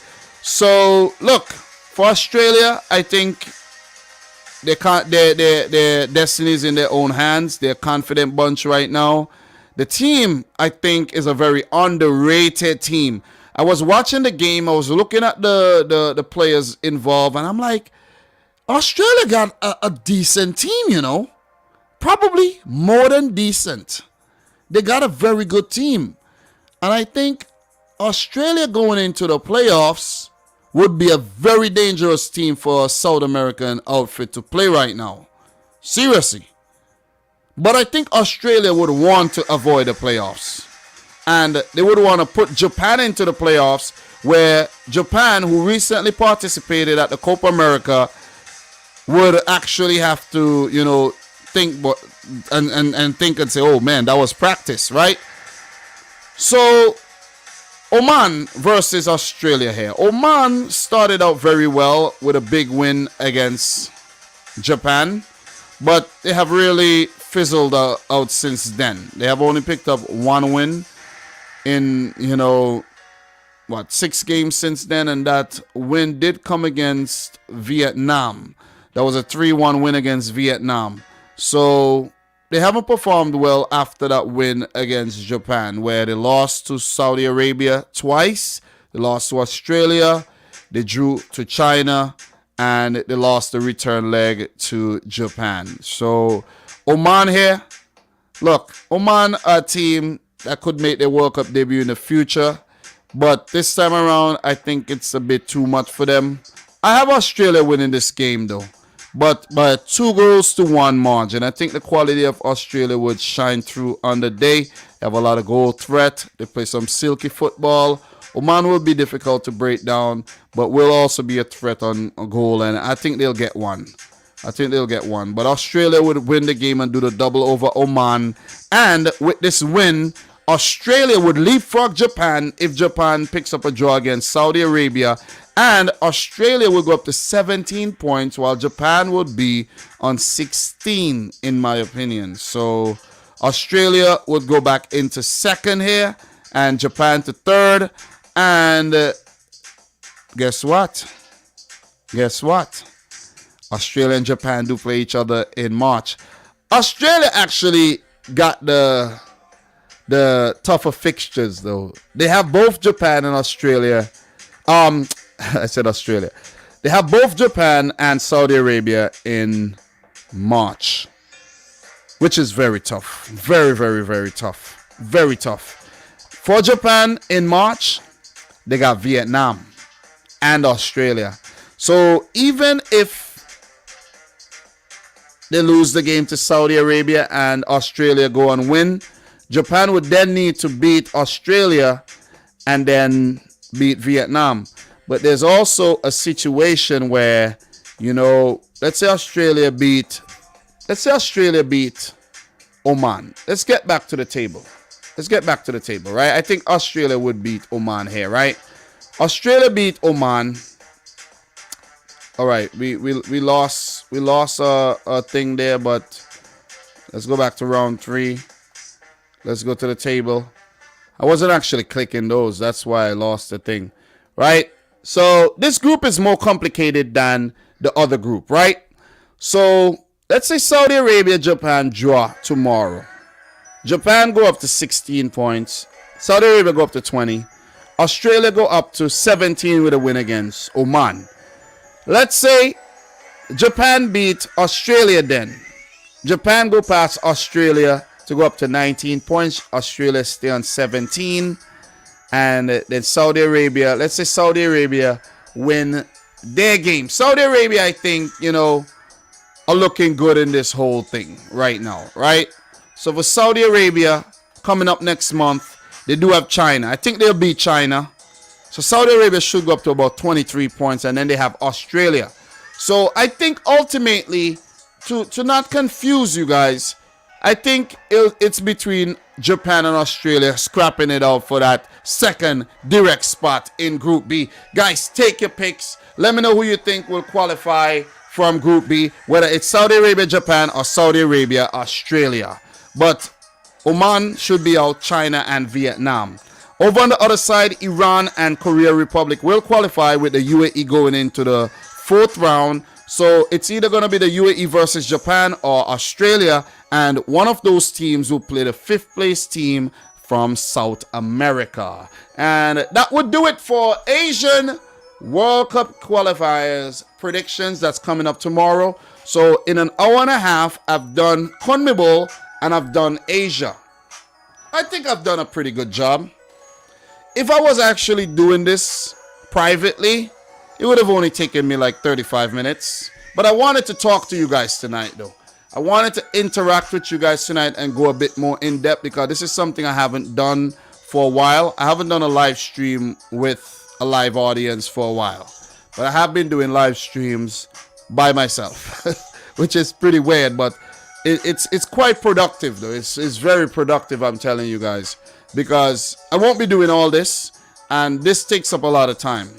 But, I got a lot of love for you guys, so I figured tonight is the night where I talk to y'all. So, what would have happened if Japan and Iran were in different groups? Yeah, the groups are the way they were. They are right now, so we're not really going to think about that. Australia are playoff kings indeed. They would want to avoid the playoffs. I wouldn't want to go into the playoffs.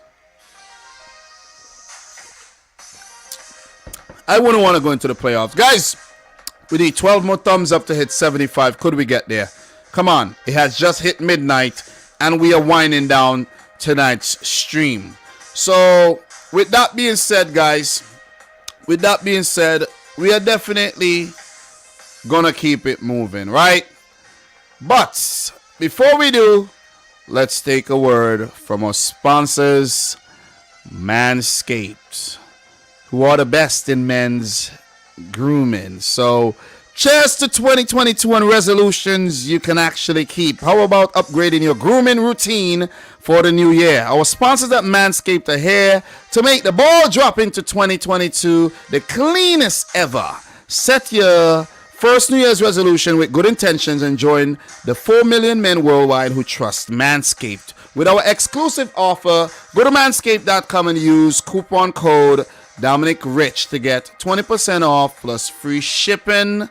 That's 20% off plus free shipping. Guys, the first time I actually used this Manscaped Lawnmower 4.0, it was revolutionary because before I was actually using the same thing that I used to shave my head to do the business, and that's nasty in my opinion. So that's one reason right there to make the switch. One reason right there. I don't even need to give you any more reasons, but that reason's right there, and it will take your grooming routine to a whole nother level.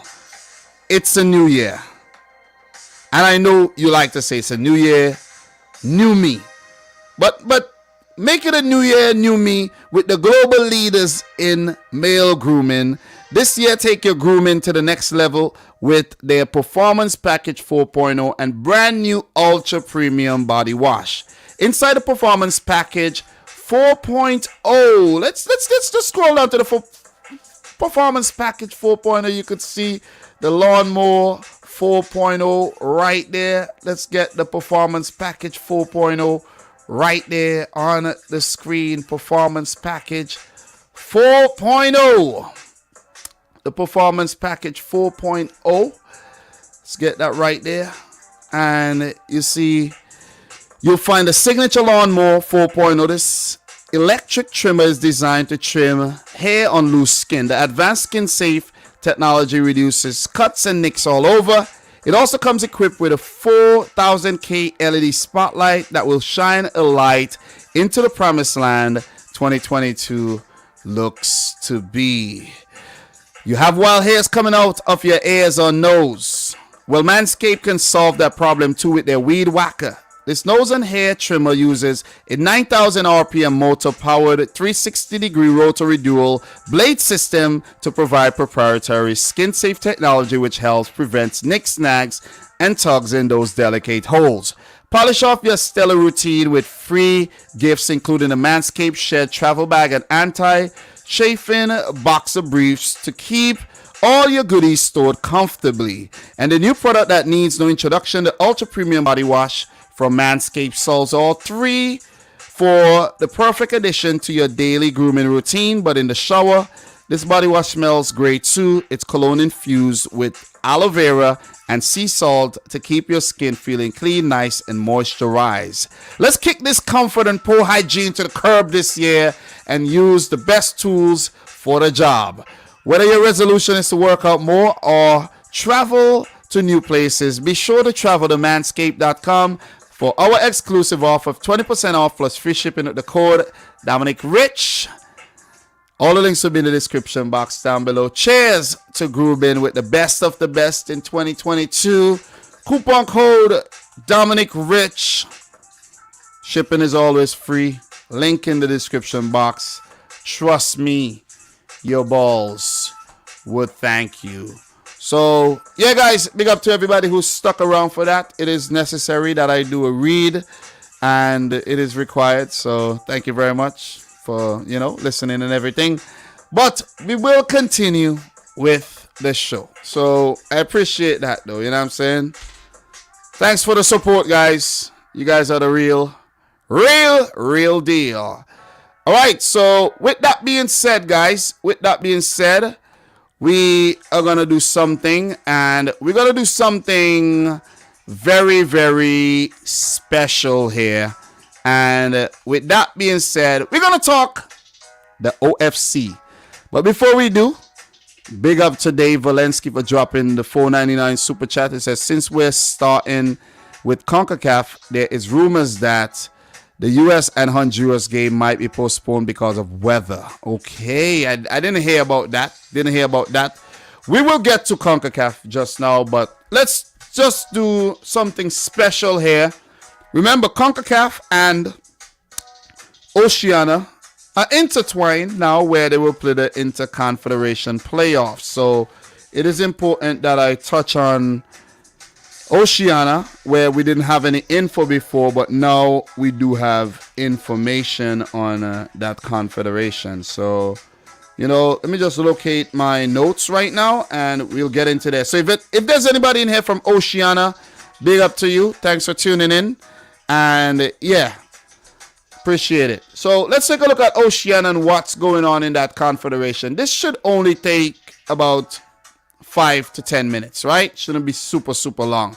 But the OFC, 9 teams so far taking part in World Cup qualifying, and there was supposed to be a game between Tonga and the Cook Islands, but Tonga have now pulled out because of the devastation that's that happened over there with the disaster, tsunami, the volcanic eruption, and then there was a tsunami. So our prayers go out to Tonga, okay?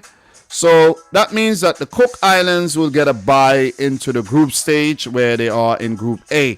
So for Oceania, there's a half place into the Intercontinental Playoff versus the 4th place team from CONCACAF, and the draw was made. The draw was made, and that's round 3. That should be the draw right now. Do we have any? No visuals. Round 1, round 2. All right, so this is what it looks like. This is it, guys. This is it.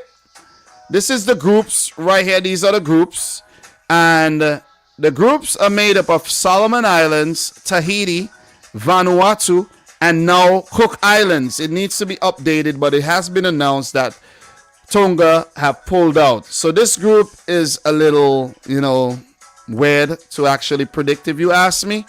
And for Group B, we have a heavy group over here, where New Caledonia, Fiji, New Zealand, and Papua New Guinea are in Group B.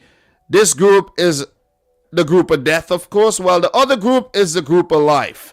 So I have predictions for the groups. I will share my predictions with you, but let's just go through the procedure.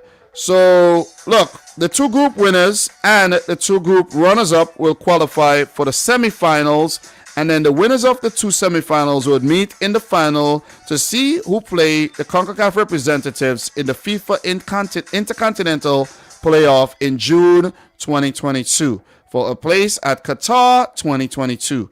Single match, not the usual home and away fixtures that we had in the past. So this tournament here will be held in Qatar.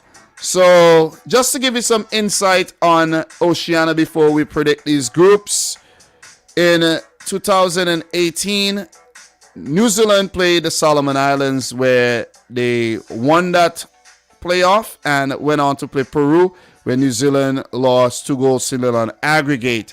In 2014, New Zealand triumphed in the qualifiers in Oceania and went on to play Mexico, where they lost 9-3 on aggregate. I think I wrote down the right thing.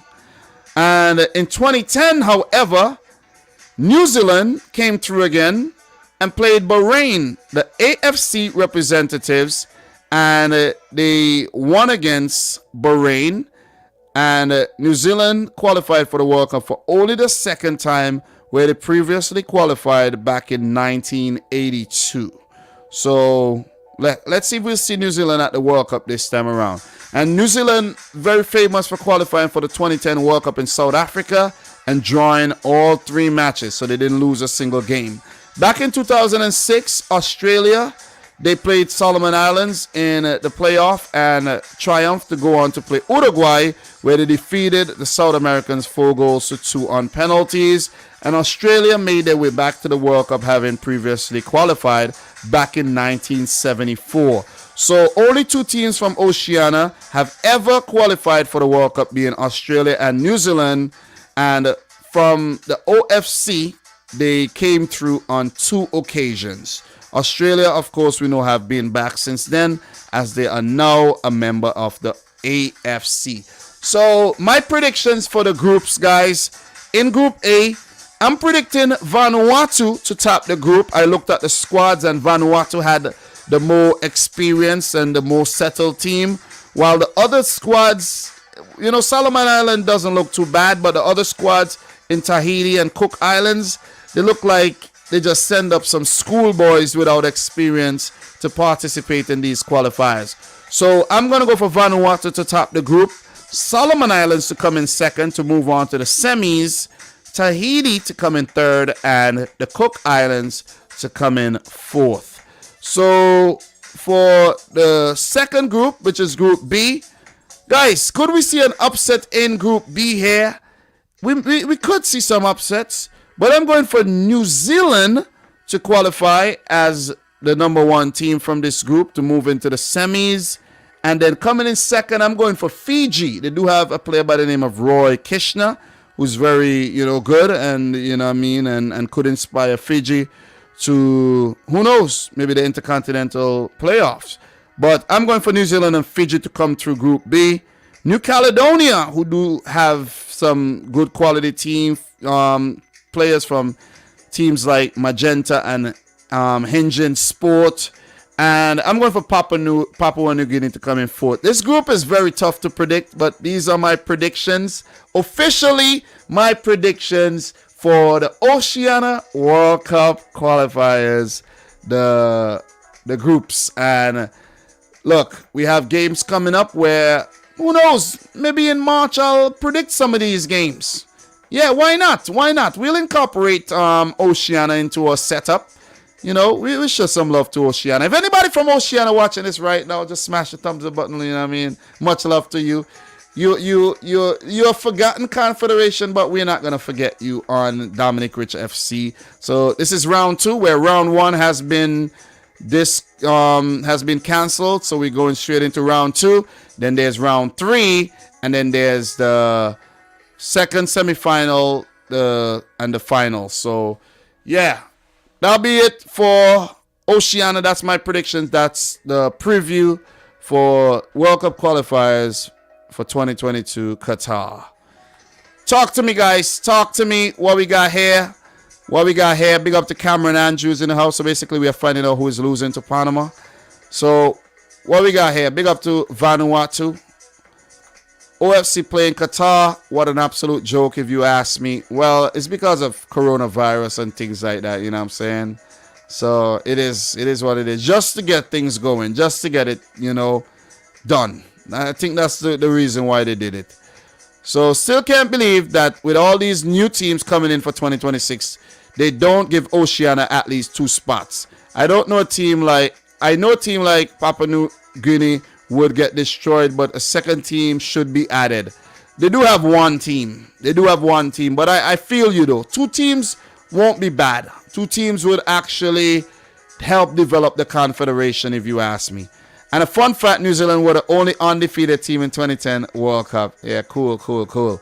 So no offense, joke of a confederation. Tahiti made the Confederation Cup a few times ago. Yeah, what we got? New Zealand is playing tonight versus Uzbekistan. What else we got here?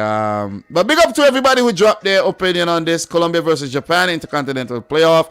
Uruguay, Chile, miss out. Peru and Ecuador qualify directly. All right, thanks there, Bethel. Kind of late on that, but appreciate it, bro. Appreciate it. So, look, put Venezuela into it. Make it interesting. Top 2 get, Venezuela, right? I know. But what's very interesting about the 2026 World Cup qualifiers is that playoff tournament that would have a second team from Oceania going in, I think. No team from Europe would go in there, but we will have a second team from Oceania. One team would qualify directly, and the second team would go into the playoffs. So that's going to make things very interesting there. So they do have a chance to send 2 teams. It's up to them. Guys, we need 6 more thumbs up to get to 75. If you're in here, make sure you smash the thumbs up button. I do appreciate it. So, look, what we're going to be doing right now, before we get to CONCACAF, let's just touch on CAF. We're not going to be predicting CAF. We're not predicting CAF, guys. We're taking a look at round 3, where there's nothing updated on the FIFA website right about now. But what I'm going to do for you is I'm going to pull it up somewhere else. Okay? So let's just take a quick look at CAF World Cup qualifier. Let's use Wiki. Let's use Wiki. All right. So we got CAF World Cup qualifiers here. Actually, you know what? I think we could use something other than Wiki, you know. Let me just see something here. Let me just search a team like Egypt national team. Pull it up on Google. Click Egypt, and then I'll get the World Cup qualifiers somewhere. You know, I'll get it somewhere. You know, so yeah, World Cup qualifiers. All right, yeah, I got it. You know, that was much better idea. I don't really like to use Wiki like that, but yeah, let's do this. Let us do this. This is much better visuals and everything. Okay, so the third round. Oh man, coming in March the 23rd, we have Mali playing Tunisia, and then we have Cameroon playing Algeria, Ghana playing Nigeria, Egypt coming up against Senegal, and DR Congo, who are not even at the Africa Cup of Nations, playing against Morocco. Guys, to be completely honest, let me just keep it real with you here. I don't know. And if you tell me that you know who's going to make it from Africa, you're lying. I don't know. I really don't know. This is the hardest confederation to predict right now. I don't know. I seriously don't know. If it's something that I don't know, it's this. Mali did well at the AFCON. Tunisia did well. Mali beat Tunisia. But then Tunisia look good sometimes and they don't look good on other times. And then Mali could be mercurial. And then, I don't know. For Cameroon, yeah, they're doing well at the AFCON. But they come up against Algeria. Algeria got knocked out of the AFCON. They came in as champions. I don't know. You see what I'm saying? Before you fancy Algeria, now you'll fancy Cameroon. For Ghana, they got knocked out. So did Nigeria. I don't even know who to predict. I really don't know. Egypt, Senegal, these teams could meet in the final of freaking AFCON this time and meet again. I don't know. And DR Congo versus Morocco. I don't know about Morocco. You see what I'm saying? This is difficult. This is hard. This is hard, man. This is hard. You know what? You know what I'm gonna do? I'm gonna leave it right there. I'm gonna leave that one right there where it's at, and I'm gonna keep it moving. I don't even wanna hurt my head with that. I'm not gonna hurt my head with that right now. I'm not gonna hurt my head with that because I'm already getting like a slight headache talking about it. I'm getting a slight headache talking about the Africa World Cup qualifiers right there. Look, we're going to touch on all the confederations before we finish things off with CONCACAF. And let's go on and let's touch on Europe. What's in store? What is in store for the European World Cup qualifiers? Round 2, baby. Fight! Look, we got 3 places left. And UEFA had a unique qualifiers this time around where they have 3 playoff paths, right? We have Austria, Poland, Sweden, Czech Republic, Portugal, Turkey, Italy, Russia, Ukraine, North Macedonia, Scotland, and Wales. And let's just remind ourselves that both Portugal and Italy cannot qualify for the World Cup, right?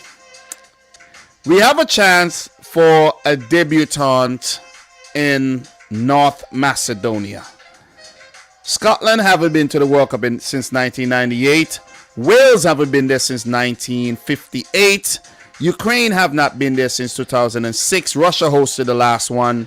Italy missed the last one. Got knocked out as winners in 2010 as well. But they were at 2014. And Turkey haven't been to the World Cup since 2002. Portugal were at the last one. Czech Republic haven't been to the World Cup since when? God damn, I don't know. maybe 2006, maybe. I can't remember. But Austria haven't been there since 1998, from what I could recall. Poland been to the last one and Sweden at the last one. So I'm just going off memory, man. It's a lot of countries and I can't remember everything. But we have games coming up on March the 23rd. Save the blood cleat date. March the 23rd is a big day. African World Cup qualifiers coming up March the 23rd. Let me check CONCACAF and see when the games are coming up in March. In March, in March it's the 24th. So the 23rd, the 24th, big days. Big days. What are those days? What are those days? March is just next. Oh, we're in February, guys. February. Yeah, baby. Shortest month of the year. We're in February already. So just next month. That will be a Wednesday and a Thursday. Big days. I love it because I'm off Wednesday night and I'm off Thursday night as well. So I might pull some all-nighters just talking about these games, man. So look here, man. Look here. Scotland, Ukraine, Wales, Austria. The winner of those ties will meet in the final to see who gets that one spot, right? Then we have Russia, Poland, Sweden, Czech Republic. The winner would actually meet to get the other spot. And then we have Italy, North Macedonia, Portugal, Turkey. The winners would meet to get one spot, which means Italy and Portugal could meet and only one could move on to Qatar. So that's what's going on in Europe right now. So we have teams who have already qualified in Europe as well. And let's go and let's find out who those teams are. Okay, so let's scroll down all the way to the tables. A lot of groups to go through. Serbia are in. Spain are in. Switzerland, France, Belgium, Denmark, Netherlands, Croatia, England, and Germany have all qualified. Those 10 teams have made it. Let's see the 3 teams to join them. So that's just a quick update. We're not going to get too deep into that, of course, guys, because we don't have all night. We're an hour 56 minutes into the stream right now. And I'm going to take the next 20 minutes or so to talk CONCACAF. So what we're going to be doing is we're going to move into the CONCACAF Confederation. You know what I'm saying? And we're going to predict the games that's going to come up on... When are those games? On Wednesday? Are the games Wednesday? Those games are coming up on Wednesday, where Jamaica will play Costa Rica, the USA play Honduras, and we're hearing that game could be in jeopardy because of a winter storm. El Salvador will play Canada. Mexico will play against Panama. So, yeah, let's talk CONCACAF, man. Let's talk CONCACAF, everyone's favorite confederation. Okay, so let's just scroll down and let's get to the rounds. Let's get to the final round, and we're going to talk these games right now. So let's go. I have fun talking about CONCACAF, though. I want to keep it real.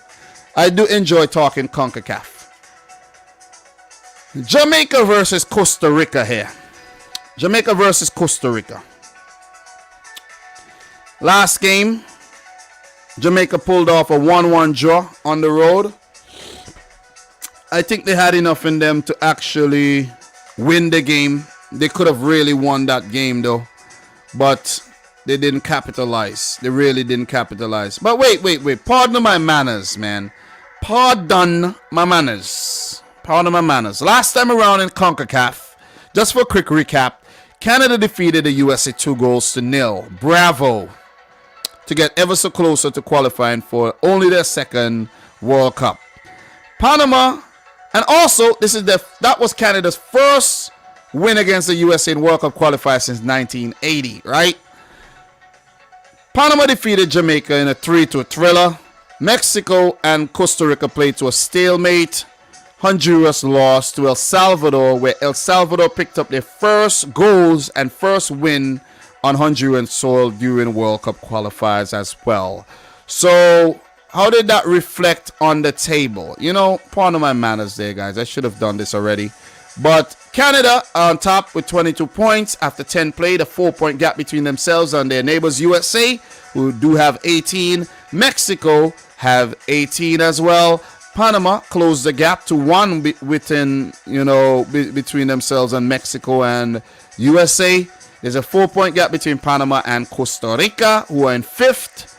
El Salvador climb up to 6th to keep their World Cup hopes alive. They would need to win all their remaining matches, though. And Jamaica dropped to 7th. Honduras still winless on 3 points. So it brings us to the matches here, and this would be match day 11. 4 matches left. This would be the final game in this current international break, January, early February, and the remaining 3 games will be played in March. So let's take a look at these matches. February 2nd, 2022, Jamaica versus Costa Rica. I'm not going to be super long here, but I'm just going to give my thoughts on each of the teams and the team I give my match prediction. Last time around, a 1-1 draw for Jamaica. Look, they all but gone. 7 points right now. They could get a maximum of 19 points. Mathematically, they're still alive, but would need Panama, Mexico, and the USA to completely capitulate. And I don't think that's going to happen to all 3 of the teams. Maybe one of them could, but I don't think all 3 of the teams are going to implode. So which means Jamaica won't get a direct spot, and the only hope for Jamaica right now is a playoff spot, but they have to win their remaining 4 matches. And seeing the way Jamaica have been playing so far, where they have been competitive for the most part, but just does not have that extra oomph. I've been using that word a lot lately to get the 3 points. They only won 1 game. The next game is against El Salvador. Look, on Jamaican soil, that's winnable. The game against Costa Rica and Jamaican soil, that's winnable. And the game against Honduras and Jamaican soil, that's also winnable.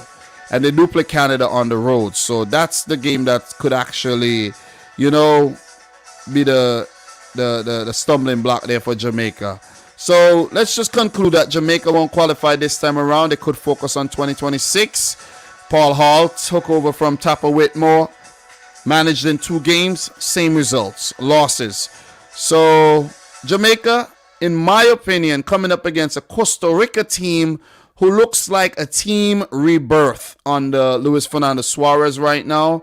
After a slow start, they have pulled things back, where in their last few matches, 0-0 against Mexico, 1-0 against Panama, 2-1 against Honduras, and they narrowly lost to Canada and the USA before that, but they did pick up a win against El Salvador. So look, barring those 2 games against USA and Canada, in the 4 games within those 6 matches, this 6-match period, Costa Rica have gone on to pick up 10 points, which is absolutely phenomenal considering how poorly they started things. So look, I think Jamaica have done better on the road than they have at home. They haven't done too bad, but seeing that this is the 3rd game in this current window, I think Jamaica would have it up, have the odds stacked up against them here because of the fatigue factor, the fact that they have to rotate their 11. You see how tired Kemal Lawrence looked in the last game. They're making a lot of mistakes. A lot of defensive errors are costing Jamaica, where they're being pulled out of position and they're not closing down the attackers fast enough, in my opinion. I think the Jamaicans are guilty of ball watching as well. And if I'm you, I won't make that kind of jokes with a Jamaican. You see what I'm saying? I'm just going to give you that advice right now. Do not make no ball watching joke with Jamaicans, okay? You might get smacked in the mouth. Just want to put that out there. Don't do the ball watching joke at all. But they've been guilty of ball watching, though. And I do think Costa Rica are going to win this game, though. I do think Costa Rica are going to go to Jamaica and get a 2-1 win. I think Costa Rica has their tails up. They have everything to play for right now. And if they don't win this game, it will be very, very tough to sneak in ahead of Panama, Mexico, and the USA. They could forget about Canada right now. But I think they have to win this game, and they're going to go there and they're going to win the game. Costa Rica have looked very dangerous lately, and especially with K-Law in goal. K-Law, thou shalt not pass in goal right now. Back-to-back clean sheets. Costa Rica winning the game, but I'm going to go for Jamaica to get one. Jamaica will get one. They seem to have that goal in them, but just can't seem to keep the lead. Don't know what it is. Don't know what it is. Concentration levels are very poor for Jamaica. Very, very poor. 2-1 win for Costa Rica on Jamaican soil, in my humble opinion. Forget about history. Not even going to get into that. Let's start now. Costa Rica win the game. Let's move on to the next one. The USA versus Honduras. USA did defeat Honduras in a come-from-behind victory, 4-1 on Honduran soil. Honduras had not been good at home, but this would be on US soil. US recently smashed up Honduras about, I think, 6-1, the last World Cup qualifying cycle. Honduras are very poor right now. Hernan Dario Gomez could actually get the sack.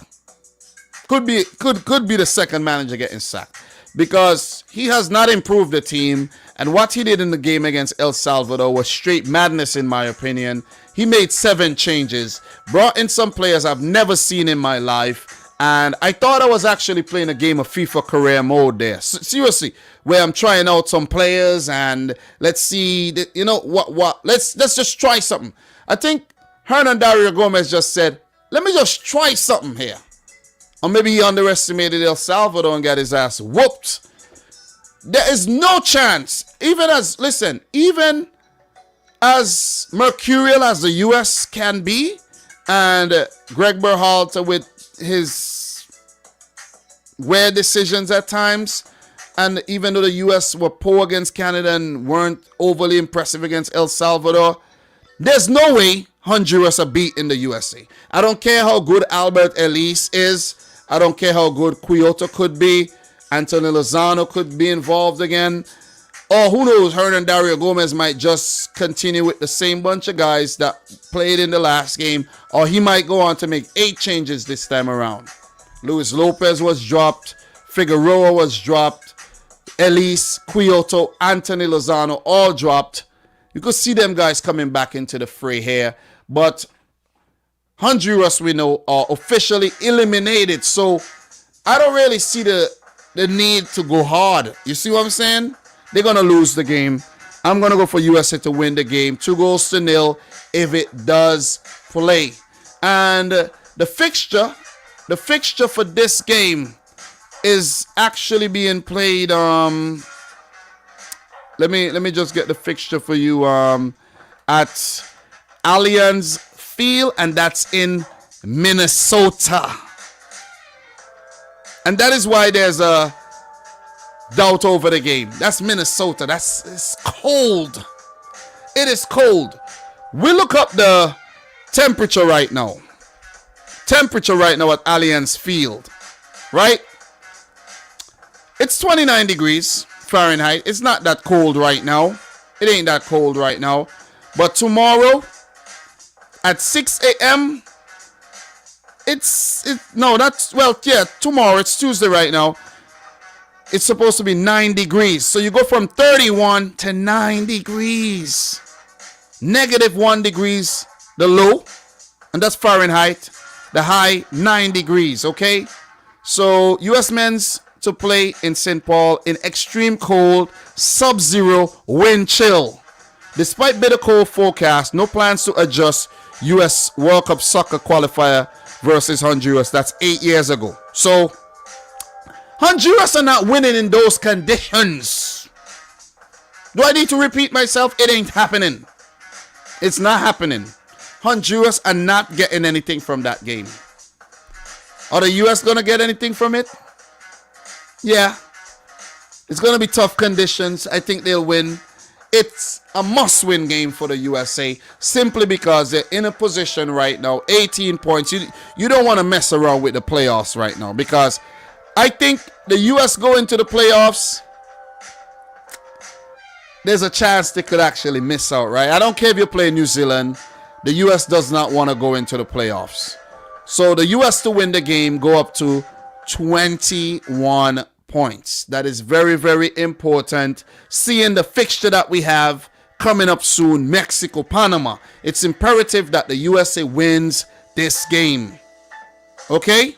Whenever it's played, whether it's played tomorrow or whether it's played in a future date, US must win against Honduras, separate themselves from Mexico or distance themselves from Panama with 3 games to go in March. Okay? And I do think the US play Panama in March as well, which makes things even more interesting. All right? So the US does play Panama on home soil in March. So, yeah, USA to win the game 2-0. And it brings us to the third match. El Salvador versus Canada. The last time these two teams met, the Canadians defeated El Salvador 3-0 on Canadian soil. But right now, El Salvador do have their tails up, though. But it's kind of worrying for me that they did put out a lot of effort against the USA. They don't travel that well, especially to North America. And they put out a lot in the game against Honduras, where they won only their second win here. Could El Salvador pull off something special on home soil? They were able to pick up a point against the USA. Could they get something against Canada here? Before the World Cup qualifiers, most of us were worried that Canada won't do too well on the road, especially in Central America, where they had to play Honduras, Costa Rica, Panama, and El Salvador, right? They went to Honduras and they won the game. You see what I'm saying? Could they go to El Salvador and do the same here? Canada has been the most impressive team throughout World Cup qualifiers. We know this. We know this. But they have passed a big test. Repeat myself. Before the World Cup qualifiers, we were worried that traveling to Panama, Costa Rica, Honduras, and El Salvador would be a problem. Well, they have traveled to Honduras and won the game, but they're still yet to travel to El Salvador, Costa Rica, and Panama. Are they gonna actually repeat what they did against Honduras? Could Canada go unbeaten in World Cup qualifiers? That's the big question I'm asking. Canada has been so impressive that it's unbelievable. It's like we have to actually... we got to check and make sure that we're in the right dimension right now. Canada, amazing right now. Amazing. Unbeatable. Literally unbeatable. And I did see on Twitter, Alphonso Davies was actually doing a watch along to the game. I don't know if that was his dad or brother, but whoever it was, might have been his dad because he's young. And he was celebrating, happy, just supporting his team on YouTube. You know, he got a YouTube channel and everything. So it's amazing what they've done without Alphonso Davies in 2 games, though. Beating the USA and beating Honduras. Canada not losing this game. I have Canada beating El Salvador 2-0 on El Salvadorian soil. Canada are adapting to conditions very, very well. I think John Herdman might revert to 3 at the back. His wing backs, you know, the squad is so deep. That's the beauty about this Canadian team. The quality that they have on display. No Estacio involved yet. No Alphonso Davies, no problem. Atiba Hutchinson may come back into the setup. You see what I'm saying? And look, we may see a situation where Richie Larea may drop to the bench, or he may start, and we see Alistair John. Look, possibilities are endless here, but what we know that Milan Boyan has been impregnable as well across the last 2 games. Big up to Boyan. We mentioned all the other players. We got to give Boyan a lot of credit. Sam Adukudbe, what a quality left back as well. Look for him getting a big move in the future as well, man. So, look, quality team. Jonathan David, what a player. Tajon Buchanan. Imagine how difficult it is to stop these guys. It's very difficult.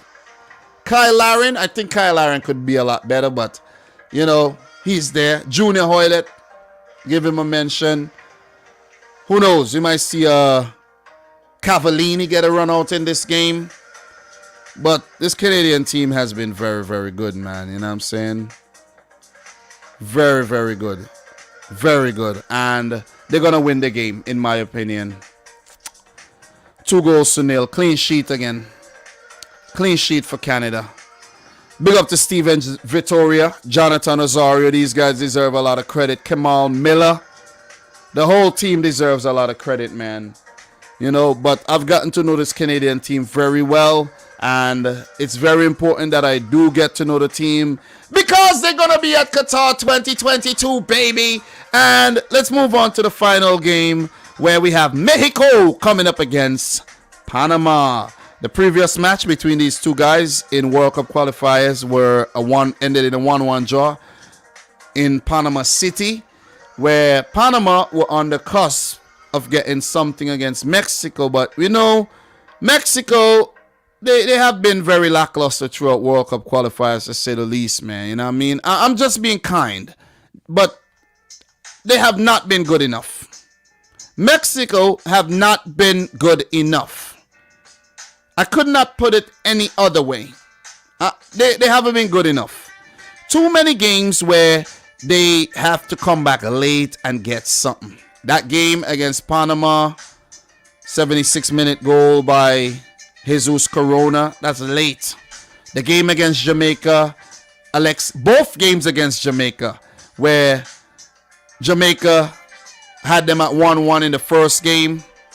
Both goal scorers are same in both games, where Henry Martin and Alexis Vegas.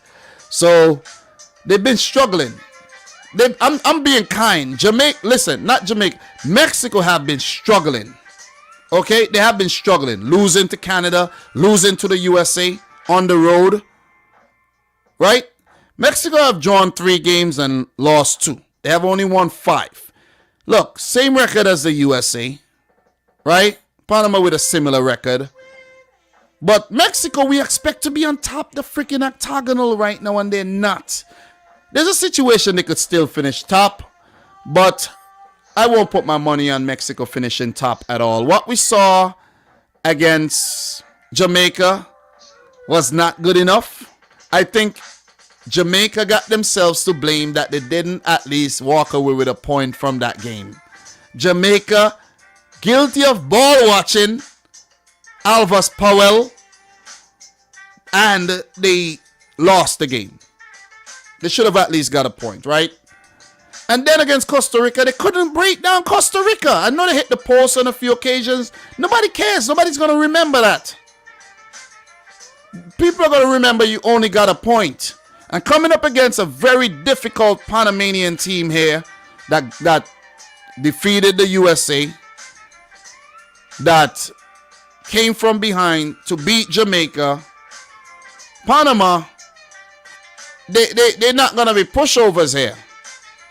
Panama are not going to be pushovers. Panama had to come through the playoffs as well, guys. Let's make that clear. Along with Canada and El Salvador.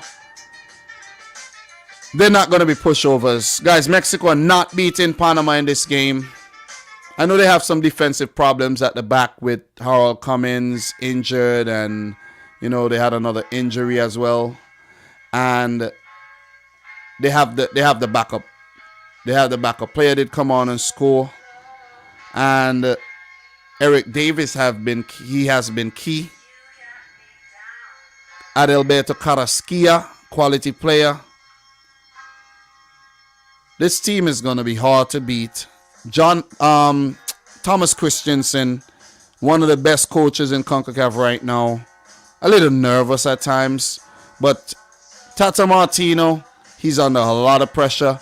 And I think Mexico are going to drop points again. I'm not convinced. I'm not convinced by this Mexican attack that they're going to beat Panama. Seriously. Panama are way too dangerous going forward. And Mexico always do give you a chance. So I'm going for a 1-1 draw. a 1-1 draw at the Azteca. With that draw, Panama would go up to 18 points. Mexico would go up to 19. Costa Rica would be on 16, right? The USA would be on 21, and Canada would go up to 25 points, in my opinion.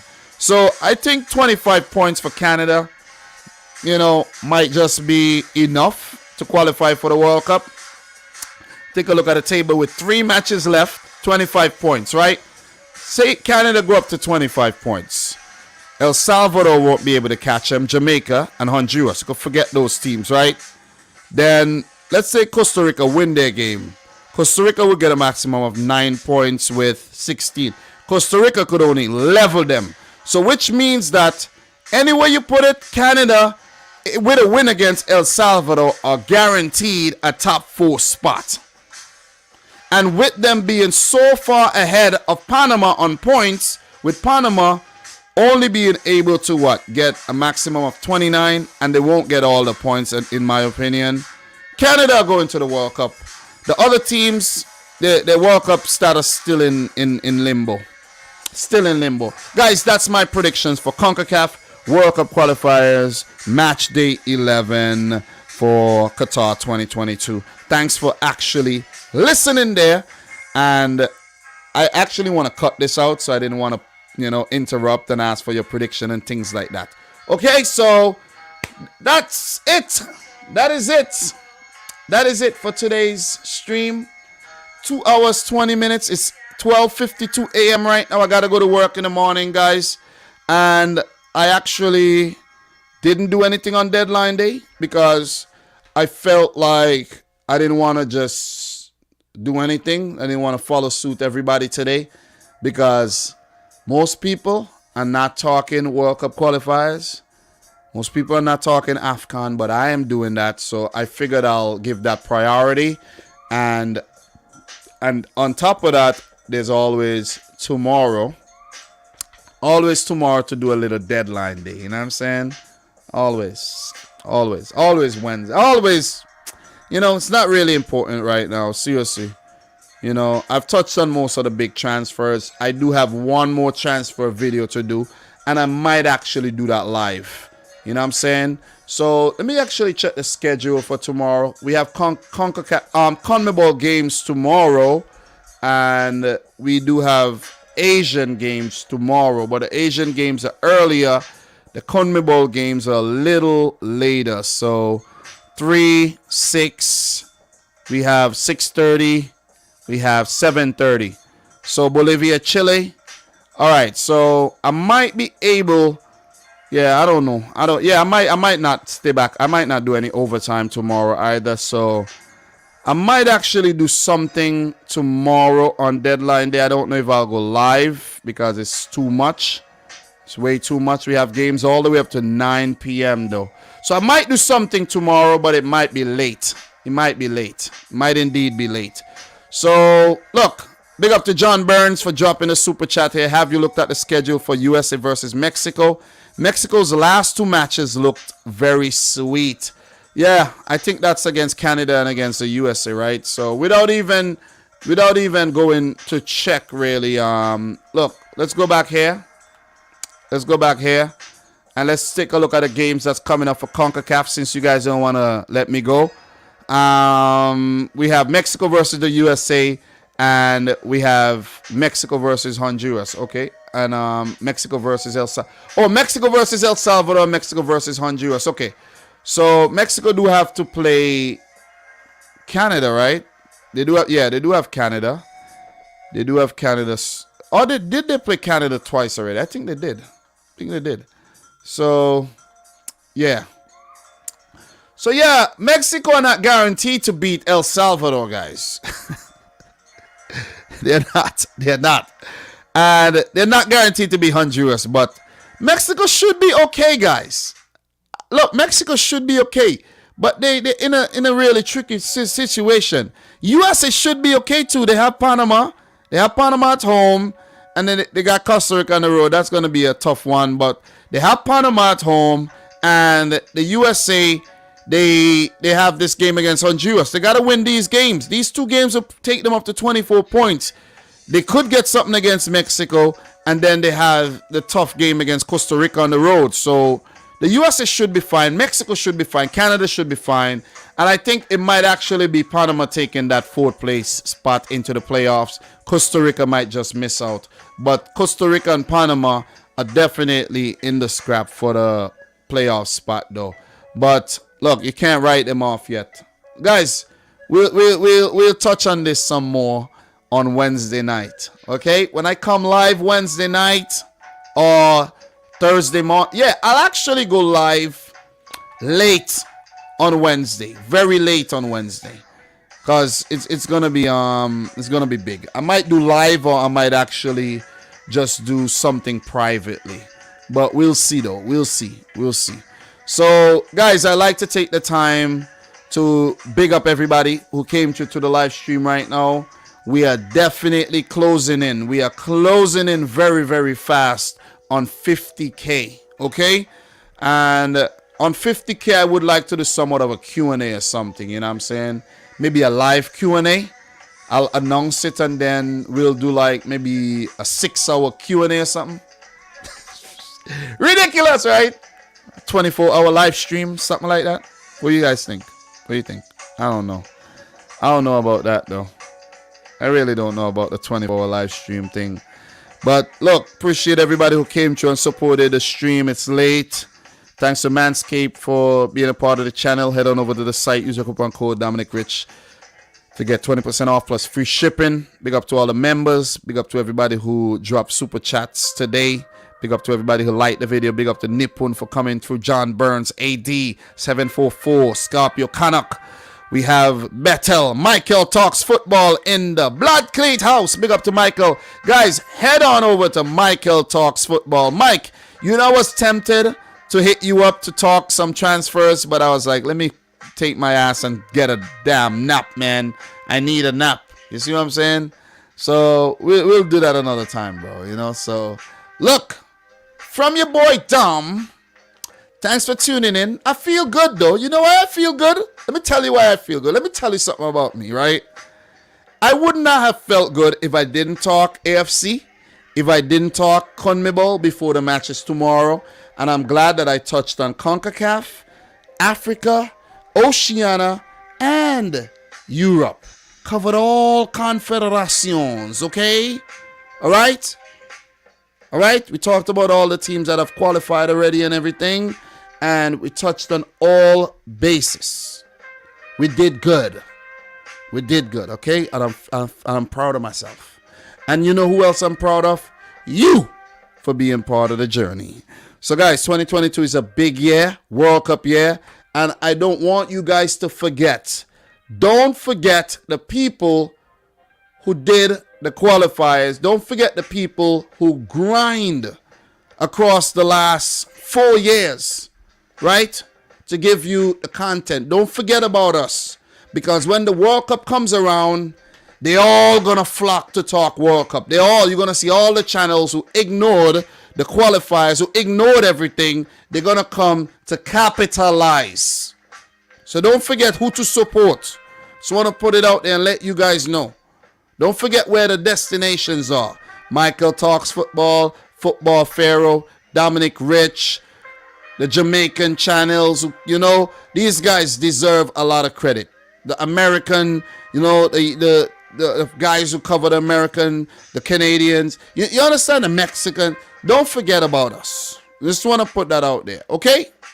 I just want to keep it real. But guys, look. We need 17 more thumbs up to get to 100. Smash the thumbs up button if you're watching this live stream, replay. Big up to you. You're the real deal. Guys, from your boy Dom, thanks a lot. And until next time, peace out. Rich Squad. Peace.